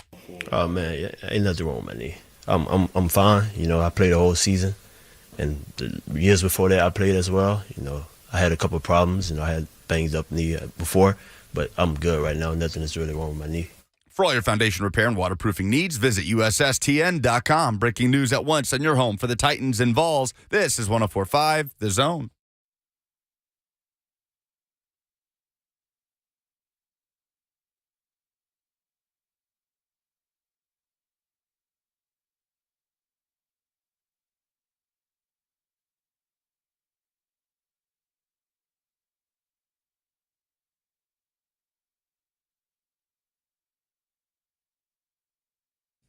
Final hour is here already, and the Titans have a lot of work still to do in this free agency process. You see the kind of moves that the divisional opponents are making, whether that be Indianapolis retaining a lot of their talent, bringing in a better backup quarterback situation, whether that be the Houston Texans, who continue to add pieces, including Stefon Diggs, the talented wide receiver formerly of the Buffalo Bills. And then there's the Jags, who are running into battle next season with what? Gabe Davis? Is that the best wide receiver on the Jags roster right now? Is it Christian Kirk? Christian Kirk. Yeah, I'd go Christian Kirk. Either way, I can't look around at this division. If Titans fans don't feel great, they should take solace in the idea that Jags fans should feel infinitely worse about how this offseason has gone. I don't know who's had a more disappointing free agency process between the Jags or the Cowboys. Which fan base do you think is unhappier today? The Jags, because I think they are worse. I think they're worse as a roster, more so than the Cowboys, who are kind of just running it back. But again, not even, because they jettisoned players like Tyron Smith and Michael Gallup. No Tony Pollard. We'll see what happens with their offensive line group, and their defense has been something that they've been able to lean on in the last couple of years. How much longer will that be the case? Those things are difficult to translate year over year. The Colts are just the same team. Talk about running it back. The Colts are the definition of that at the moment. Yeah, but the definition of that, because I see some people in the F&M Bank chat, where you're welcome to interact on Facebook, YouTube, Twitter, and Twitch. You can live stream the show there. You can also call 615-737-1045 if you would like to have your voice on the matter. James Nissen says the Colts have done Jack Schiano. Stop it. And two people, including James, are arguing that the Colts have had a more disappointing offseason than the Jags or the Cowboys. If they are running it back and they're happy with their team, then I don't know how you could look at it and say that they've had a bad offseason. Now, I know that there's some Colts fans that are disappointed in the fact that they had all this money to spend, because they basically had the same amount of money as the Texans did, and that they spent it more so on their own guys as opposed to finding better parts and pieces than they had. It's not inspiring. Sure, but if it works, I mean, that was a 9-win football team last year. It was, and a lot, obviously, is banked on Anthony Richardson staying healthy and taking a leap in year 2. Yeah, so if they're confident in the quarterback situation and they're bringing back the same parts and pieces that helped them win 9 games last year, save Gardner Minshew, then, yeah, why wouldn't they feel good about how their offseason has gone? Provided that you feel good about the quarterback. And that's only something that the coaching staff and the front office in Indy can answer. But I mean, I don't know what to do with Anthony Richardson. I just kind of shrug my shoulders and say, all right, we'll see. It's kind of like, well, it's not like Treylon Burks. That's a bad example. Treylon Burks doesn't factor in to anything until such time as he meaningfully contributes. And I guess that's the same way that I'm kind of looking at Richardson, but through 2 different case studies. Either way. So the Titans in free agency, they still have work to do. And Rand Carthon gave an impromptu press conference yesterday after L'Jarius Sneed was introduced as the newest member of the Titans defense and answered a variety of different questions, including how they would continue to construct this defense, because the defense is the thing that has the most amount of holes right now. No, we want to build a complete defense. You know, in the past, we've had our strength be up front, you know, and that's kind of shifted right now, but we're still looking to address those positions as needed. From a free agency standpoint, free agency is open. It's not over. So we're going to continue to look, and then obviously we got the draft, which is taking our focus now. So we're going to continue to look to add, you know, up front on all sides of the ball, but we're still working on that. Is that an acceptable answer? Where you see a Titans defense that still doesn't – I mean, L'Jarius Sneed helps everybody, 100%. He's a versatile piece. Need a starting safety alongside Amani Hooker. Need probably a starting edge guy. I guess Sebastian Joseph Day is going to be this team's nose tackle. And that's fine. He's a competent player. He's been a replacement level starter for the vast majority of his career. He's been a team captain in certain spots. So it's not like he's a bad player by any stretch of the imagination. And I'm sure playing next to Jeff and Harold Landry will benefit him. And need an off-ball linebacker. Need an off-ball linebacker. But I also thought it was interesting, and we don't have these comments readily available from Rand Carthon yesterday, but he was asked a lot about a green dot player, quote unquote, and the need to add a green dot player, where Kenneth Murray is not somebody. The green dot, again, just to reiterate, is the coach to player communication that one player on the offense wears, one player on the defense wears. It's signified by a green dot. This was Rand Carthon talking about the need to add help at inside linebacker and basically who's going to be running the defense on the field. I think it's all about the person and the type of player. I've been my first year in Atlanta. We had a rookie second-round pick in Curtis Lofton. That was our Mike backer, but he was lying next to a veteran in Keith Brooking as our will backer. And Keith were the communicator that first year, and then Curtis took it over that second year. So, you know, it's about the person. You have some rookies. Fred Warner, I was a part of drafting his first year. He was the green dot. So it's all about that person, what that person's comfortable with, and if they're able to handle the communication and they're a 3-down player, then they'll be out there. I've seen teams. I want to say it was Eric Weddle. You know, when he was with the Chargers and when he was with the Rams, he wore the green dot. So it doesn't necessarily have to be a linebacker that does the communication. It's just about finding that person that's going to be able to do that and still effectively do their job. Which, by the way, Kevin Byard did for a period of time when Rashaan Evans wasn't capable of doing it, or when they tried it. I don't know that they ever tried it with Rashaan. That was basically a Jayon Brown, David Long, Wesley Woodyard staple, and Rashaan Evans was the Kenneth Murray in this situation. Now, do you have a safety that you trust to organize your defense on the field? And I don't know why it's always – I mean, is it just conventionally a linebacker because they're in the middle of the defense? It's easiest to communicate to all three levels of the defense from a centrally located position. Is that the reason that it's just primary? That's probably a question I should ask a coach, but I assume that's the biggest reason, or one of the biggest reasons. Feels logical. Yeah, I mean, it's just a pain in the ass for Kevin Byard to run from the back of the defense up to the defensive line, shout a bunch of words that you can't hear in a hostile environment, and then expect to, be coordinated well. So it doesn't have to be an off-ball linebacker, but I think in an ideal situation it would be. And you don't have any solutions there right now on your roster. I feel like we've asked a version of this question before, but am I just completely discounting Otis Reese and Dr. Gibby unnecessarily? Because Gibbons, I don't know, he's just not twitchy enough for me. As a starter, I think it's fair to say that would not be a sufficient answer. Now, Otis Reese, we've seen plenty of converted safeties turned linebackers from college to pro succeed in a variety of different ways, and it's possible that Otis Reese can compete for this job. We got a very, very, very small sample size of him, and it's primarily on special teams, on games that he was called up for last season. But I don't want to just rule him out just because he's not a player with draft pedigree. but you would like a little more of a known commodity, I think, running this thing. And there's nothing to stop.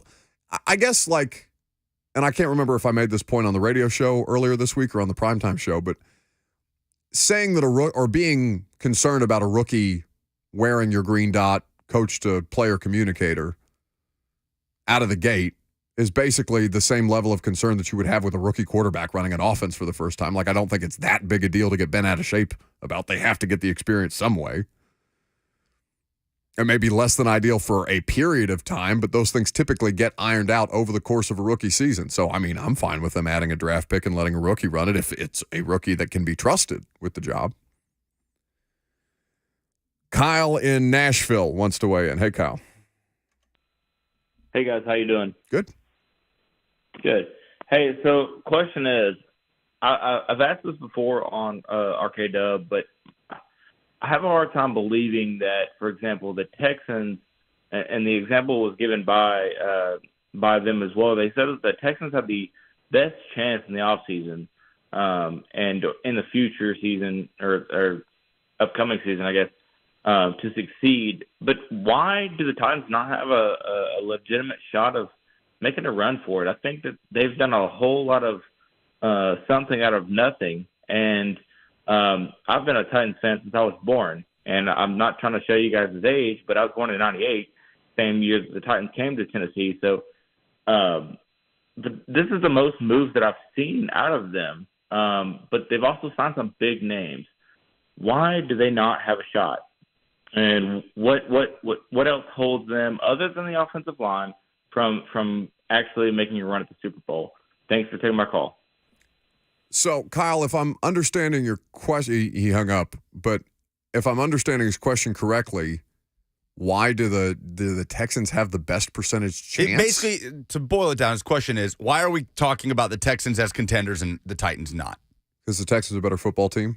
Texans have more money to spend on less egregious holes to fill on the roster. Texans have a definitive answer about their quarterback. Titans do not yet. A shot at the Super Bowl? I'm not going to tell you don't have a shot. I'm the person who will advocate, if you get into the postseason, I'm going to consider you a Super Bowl contender, even if conventional wisdom would rule out a Steelers team or I don't know who else was kind of on the fringes last year, like Pittsburgh was in the NFC, who is, I mean, maybe Tampa. I don't know. However you would look at those lesser. We've seen NFC South teams get in with losing records. Sure. Carolina not that long ago. So, I mean, if you make the postseason, sure. But there's a million different things that in your own division that have to happen for you to make the postseason.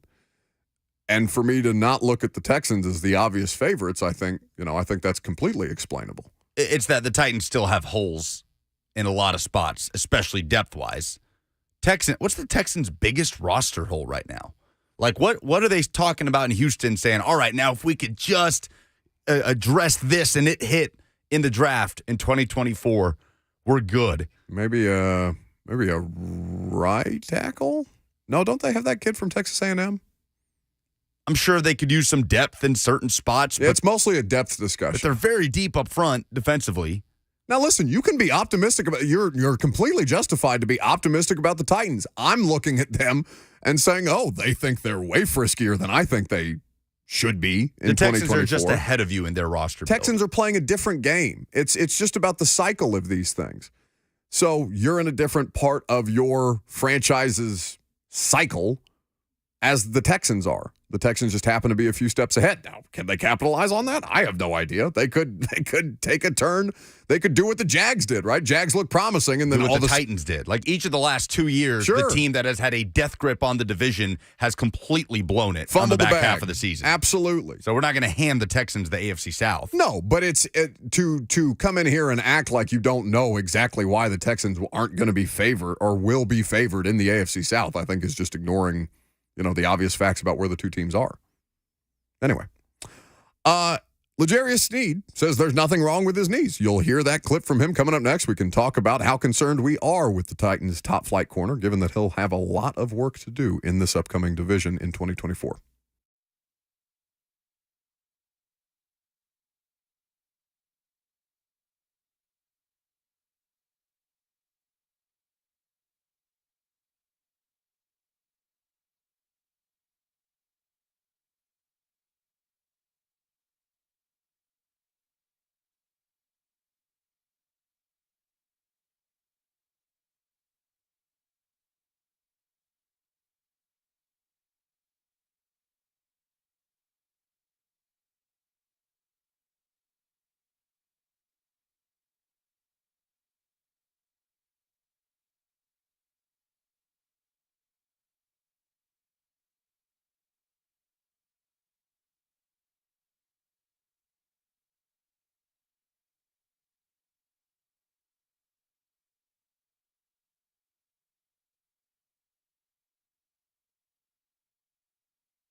All right, where do you rank the Tenacious D concert among the concerts that you've ever seen? It's so high up there. I went and saw them at First Bank Amphitheater last September. And you talk about an entire crowd just being on the same page, you know? Like you know what you're signing up for when you go to a Tenacious D concert. You felt like you were there with thousands of your closest friends singing every word. They were awesome. Like Jack Black was just born to be an entertainer. And this Britney Spears cover that I believe is for Kung Fu Panda 4, which I will absolutely be watching. Oh, will you? Is awesome. Their cover of Wicked Game was also hauntingly beautiful. Why go see Kung Fu Panda 4 when you have one wandering around in the studio for 4 hours before you get here? Oh, boo. He's basically built like Kung Fu Panda. I'm not even going to refer to him by name anymore, just him.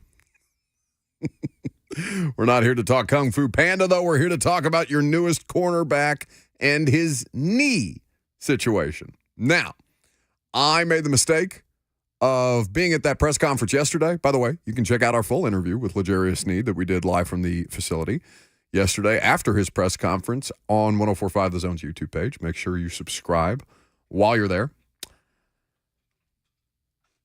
His knee situation, I made the mistake of taking a video and then tweeting it out with the verbiage, L'Jarius Sneed on his knees. And then the internet very quickly did what the internet does with that kind of stuff and turned it into gutter material. Shame on you all. But the knee discussion for L'Jarius Sneed is one worth having because, all right, how much is it going to be a thing? How much has it been a thing for the Chiefs? How much did they have to manage the situation? How much is he still dealing with it right now? So he was asked a question about the status of his knees yesterday at the press conference. This was L'Jarius Sneed. Oh man, yeah, ain't nothing wrong with my knee. I'm fine. You know, I played the whole season, and the years before that I played as well. You know, I had a couple of problems. You know, I had banged up knee before, but I'm good right now. Nothing is really wrong with my knee. So it's not a situation that you have to manage going forward? No, I know what to do with my knee. You know, I'm coming out here to play ball. Okay. So, now, if you heard one part of that answer, but not the second part, you might mistake L'Jarius Sneed for saying, no, there's nothing wrong with my knees. In the second part, Teron Davenport does the good job of following up and being like, okay, so nothing that you need to manage. And he went back and said, no, I know how to manage my knee. I'm here to play ball. And said, I know what to do with my knee. I know what to do with my knee. Here to play ball. And that was the end of that. So, how concerned are you with his knees? He played in 16 of a possible 17 games last year. He was not an all-pro corner, but he was all-pro caliber in his play. He was as impactful a defender for one of the league's best defenses all year long. And while his practice methods, or rather practice management, indicated that it is a situation that has to be managed, it certainly didn't affect him when it came time to perform. Now, there's a couple of things that you have to note here. One, he's not the first athlete to have to manage some body part, some form or fashion, some joint, some bone, something to get through an NFL season. They're all managing various levels of knee pain, back pain, neck pain, shoulder pain, what have you, because football hurts. I don't care what his practice schedule is.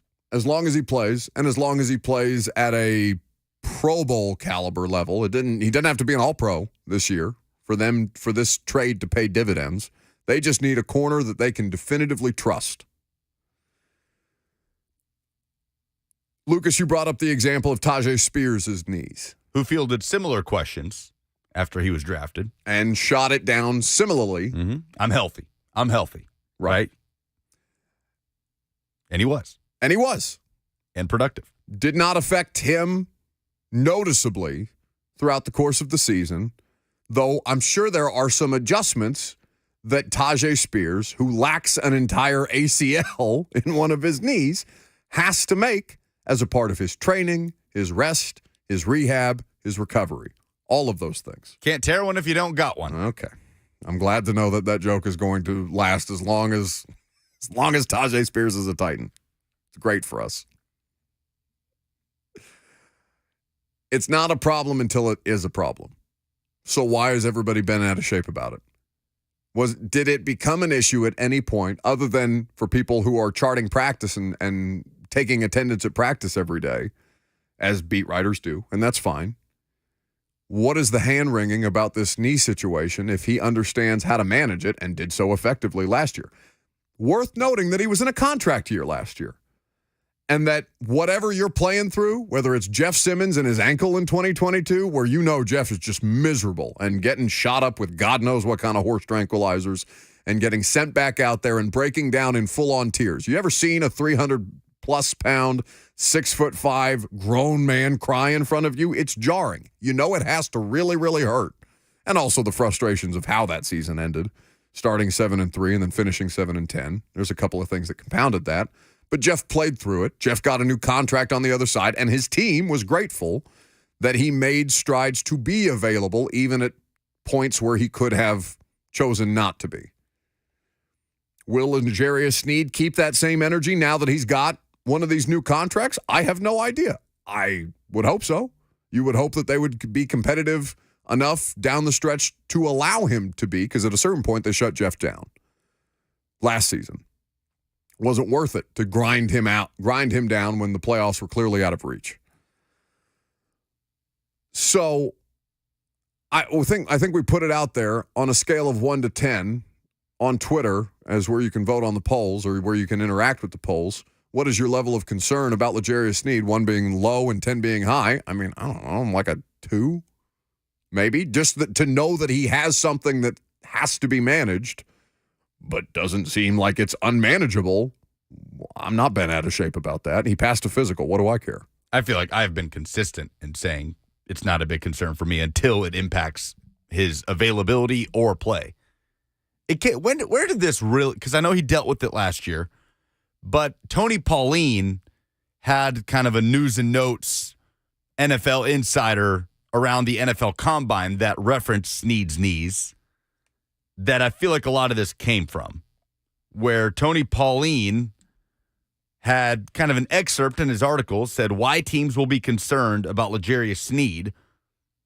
And he says, I have learned from numerous sources that Sneed has been dealing with a knee injury that prevented him from practicing for long stretches last season. This type of medical issue will surely raise red flags for any team wanting to employ Sneed with a big money contract. Any trade will certainly hinge on an examination of the injury. I'm told despite this revelation, the Atlanta Falcons still have an interest in pursuing the cornerback. So this was back in early March.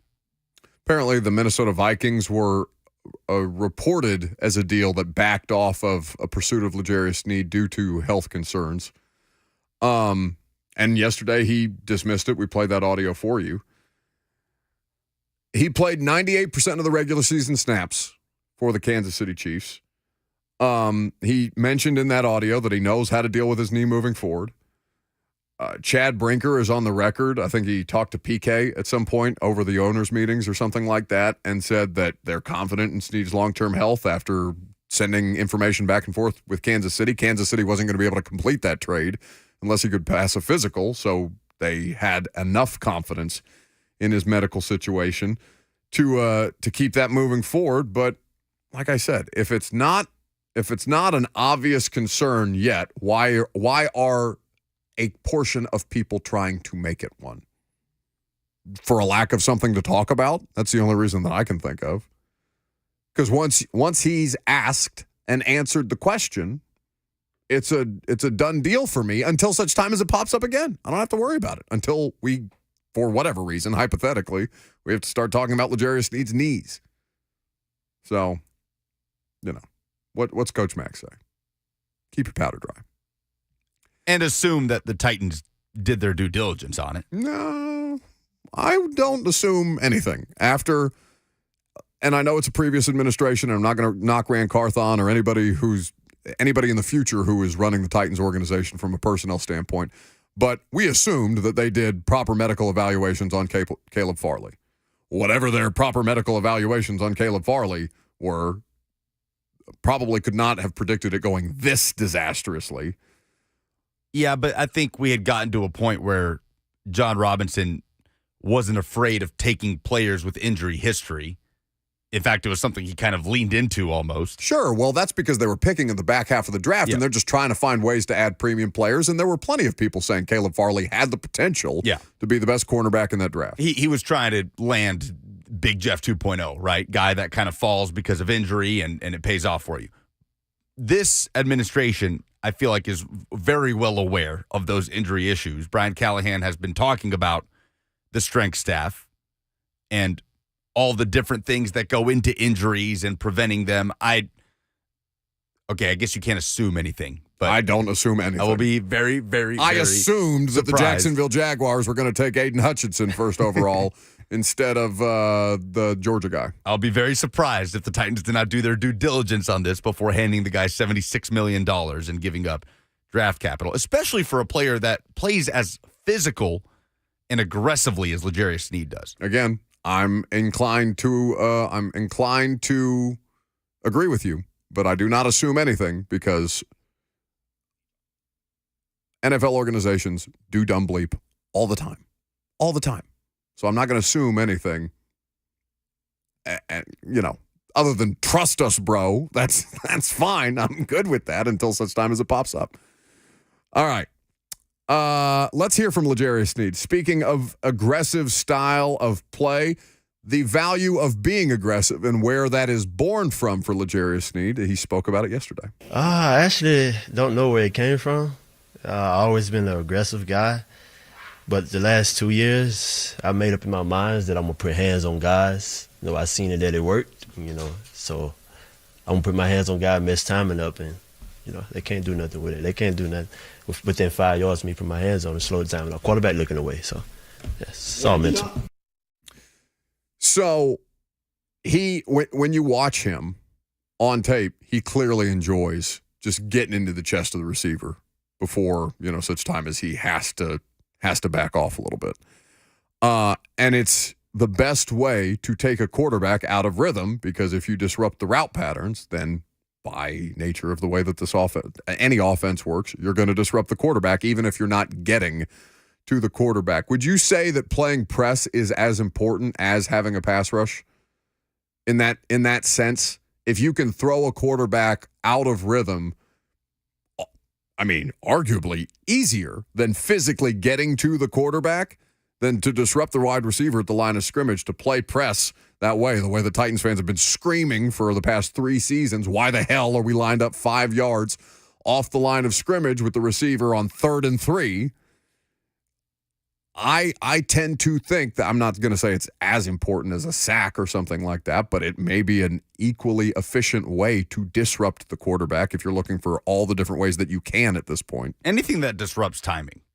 Like, you're not directly disrupting the quarterback, but by intervening on the timing of the route and the get-off for the receiver, that in turn affects the quarterback.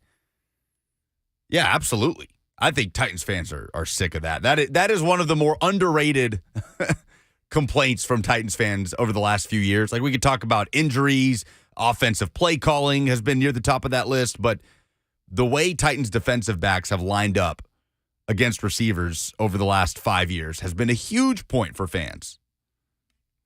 Are you just going to be watching New York Giants this year to see if Bowen's doing the exact same thing in New York?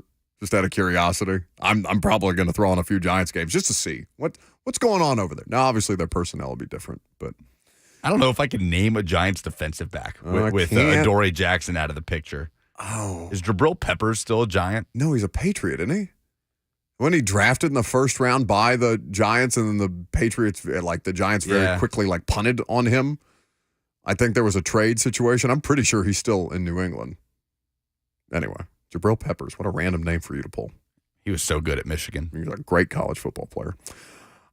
Sneed, speaking of the level of aggressiveness that he plays with, obviously he's going to be tasked here in Tennessee with following number 1 receivers the way that he was in Kansas City. Andy Reid at the owners' meetings spoke with PK and called him a shutdown corner, a lockdown corner. He was our lockdown guy. So how does L'Jarius Sneed feel about continuing that pattern here in Tennessee?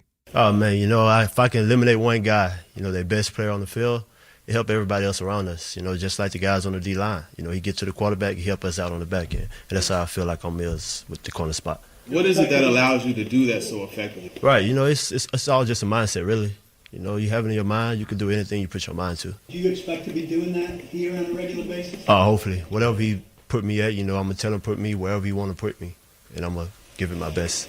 How much of an edge do you think that gives a defense if a guy is doing that? Oh, man, it gives the defense a whole lot. If you eliminate their best player, they have to rearrange their offense and, do things that they don't do, and, let's mess it up. And he spoke to that in the we had him for about 15 minutes on the radio show after the press conference. You can hear who he learned from as a young Chiefs player, a young Chiefs defensive back.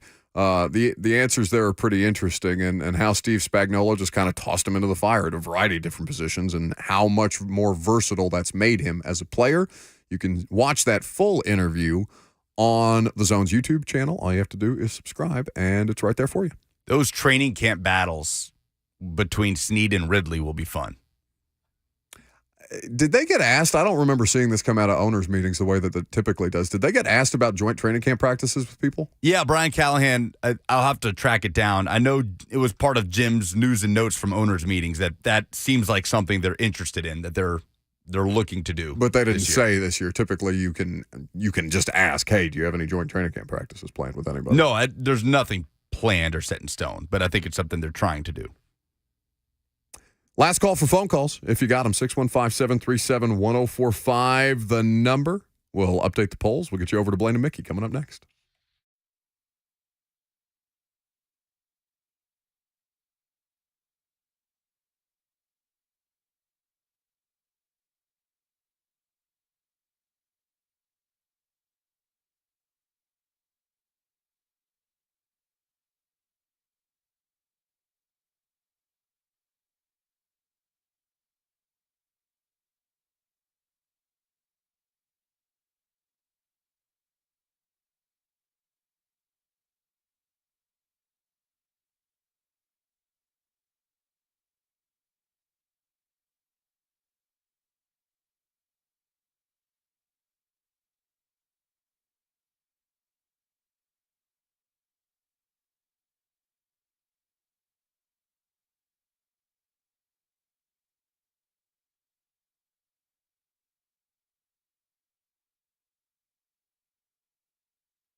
No, people actually like this cover? You don't like it? No, I think it's a little much. Well, Gary Clark Jr., he does a lot. Great. He does a lot. He does a lot. Great live show if you ever get the chance. No, I'm sure he's phenomenal. Dude shreds. But this just isn't my favorite cover. I'm surprised it made your favorite covers. It's up there for me. I have so many. One that I did not play is I'd Rather Go Blind. Grace Potter's cover of I'd Rather Go Blind. You will love it. Listen to that on your ride home today from the studio. Why will I love it? I just think it's right up your alley. Etta James cover. Ooh. Grace Potter has just a remarkable voice. Okay. Nails every note.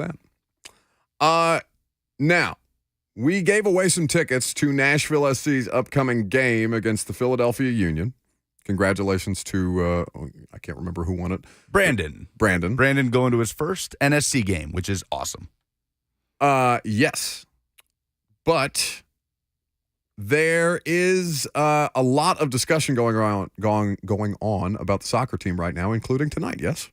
Yeah, NSC Backstage back on tonight. Will Bowling and I are on at 8 p.m. We will have Anibal Godoy, who scored that wonder goal on Saturday against Columbus. He will be our guest, and there is a really cool story behind that goal and the celebration that goes back to Anibal's roots. So, yeah, tune in for that. We'll preview Saturday's game against Philadelphia. And then, of course, Spotlight hits Nashville's team page on Apple TV this afternoon as well. And we have the discussion, was that the best goal in Nashville SC history? What else is on the Mount Rushmore?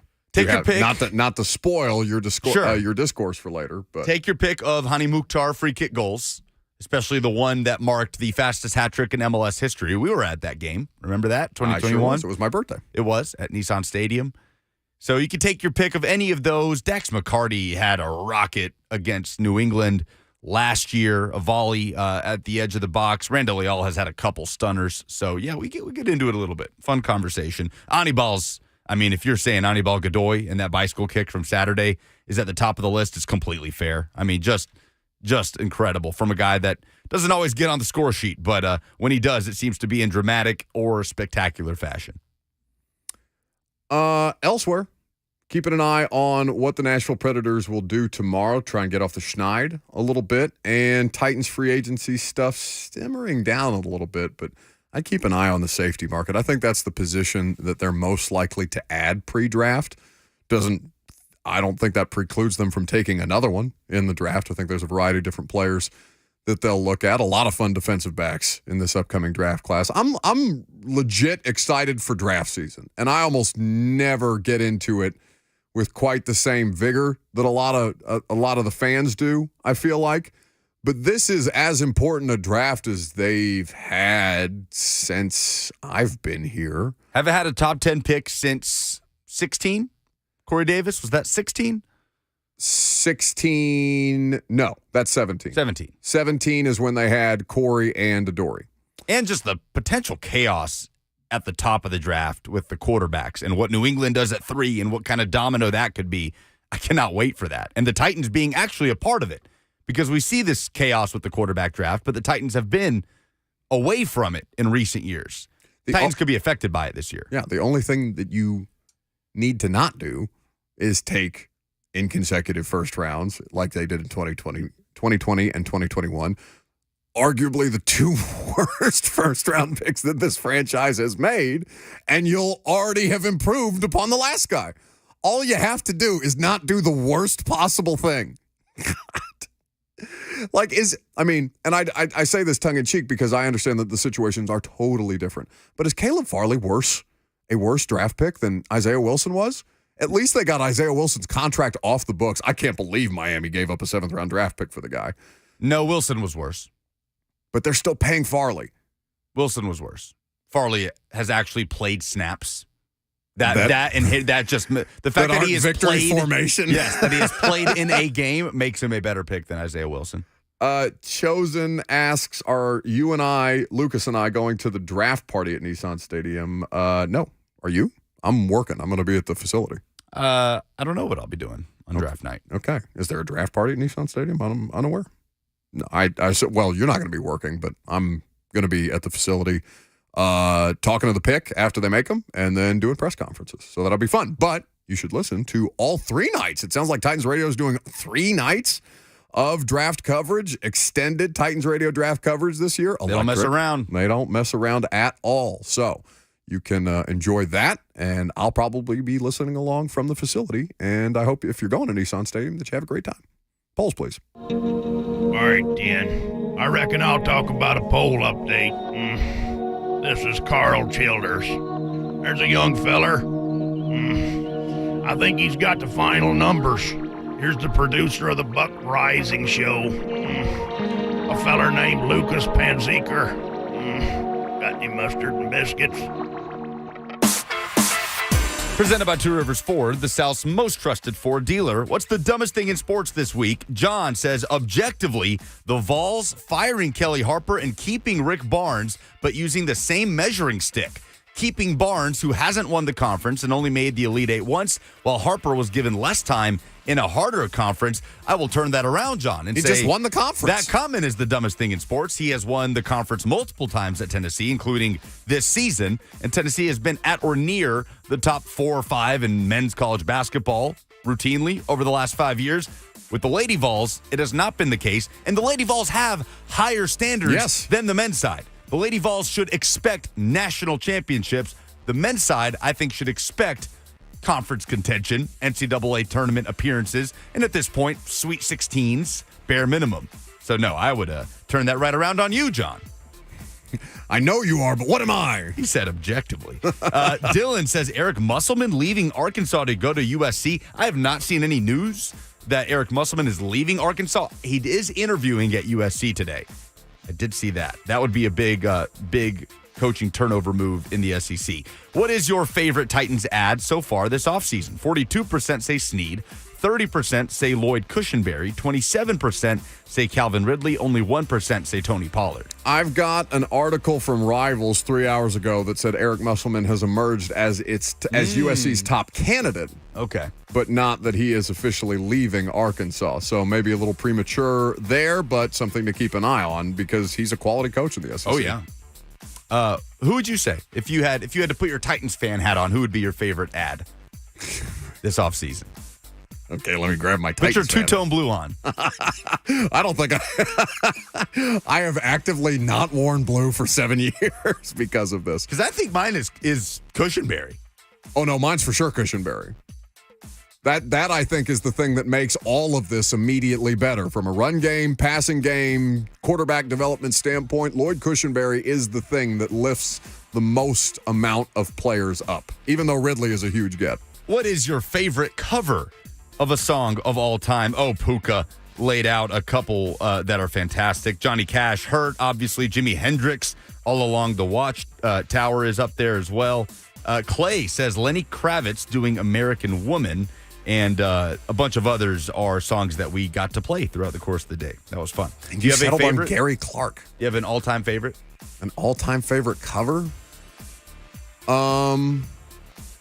There's not one that immediately jumps to my mind. What is currently the best basketball program in the SEC? 55% say Tennessee, 30% say Bama, 9% Kentucky, 6% Auburn. I'd probably say Tennessee, but I understood your argument for Bama earlier. Tennessee's right there as well. How concerned are you with L'Jarius Sneed's knees on a scale of 1 to 10? CT says it's a 5. Karen says 4. Jordan says only a 1. Kenneth says a 3. Jacob says a 2. Concern level not terribly high, it seems, with Titans fans. Yeah, I'm not terribly concerned either. Until such time as I have a reason to be concerned, I am unconcerned. Those are the polls. Unbothered.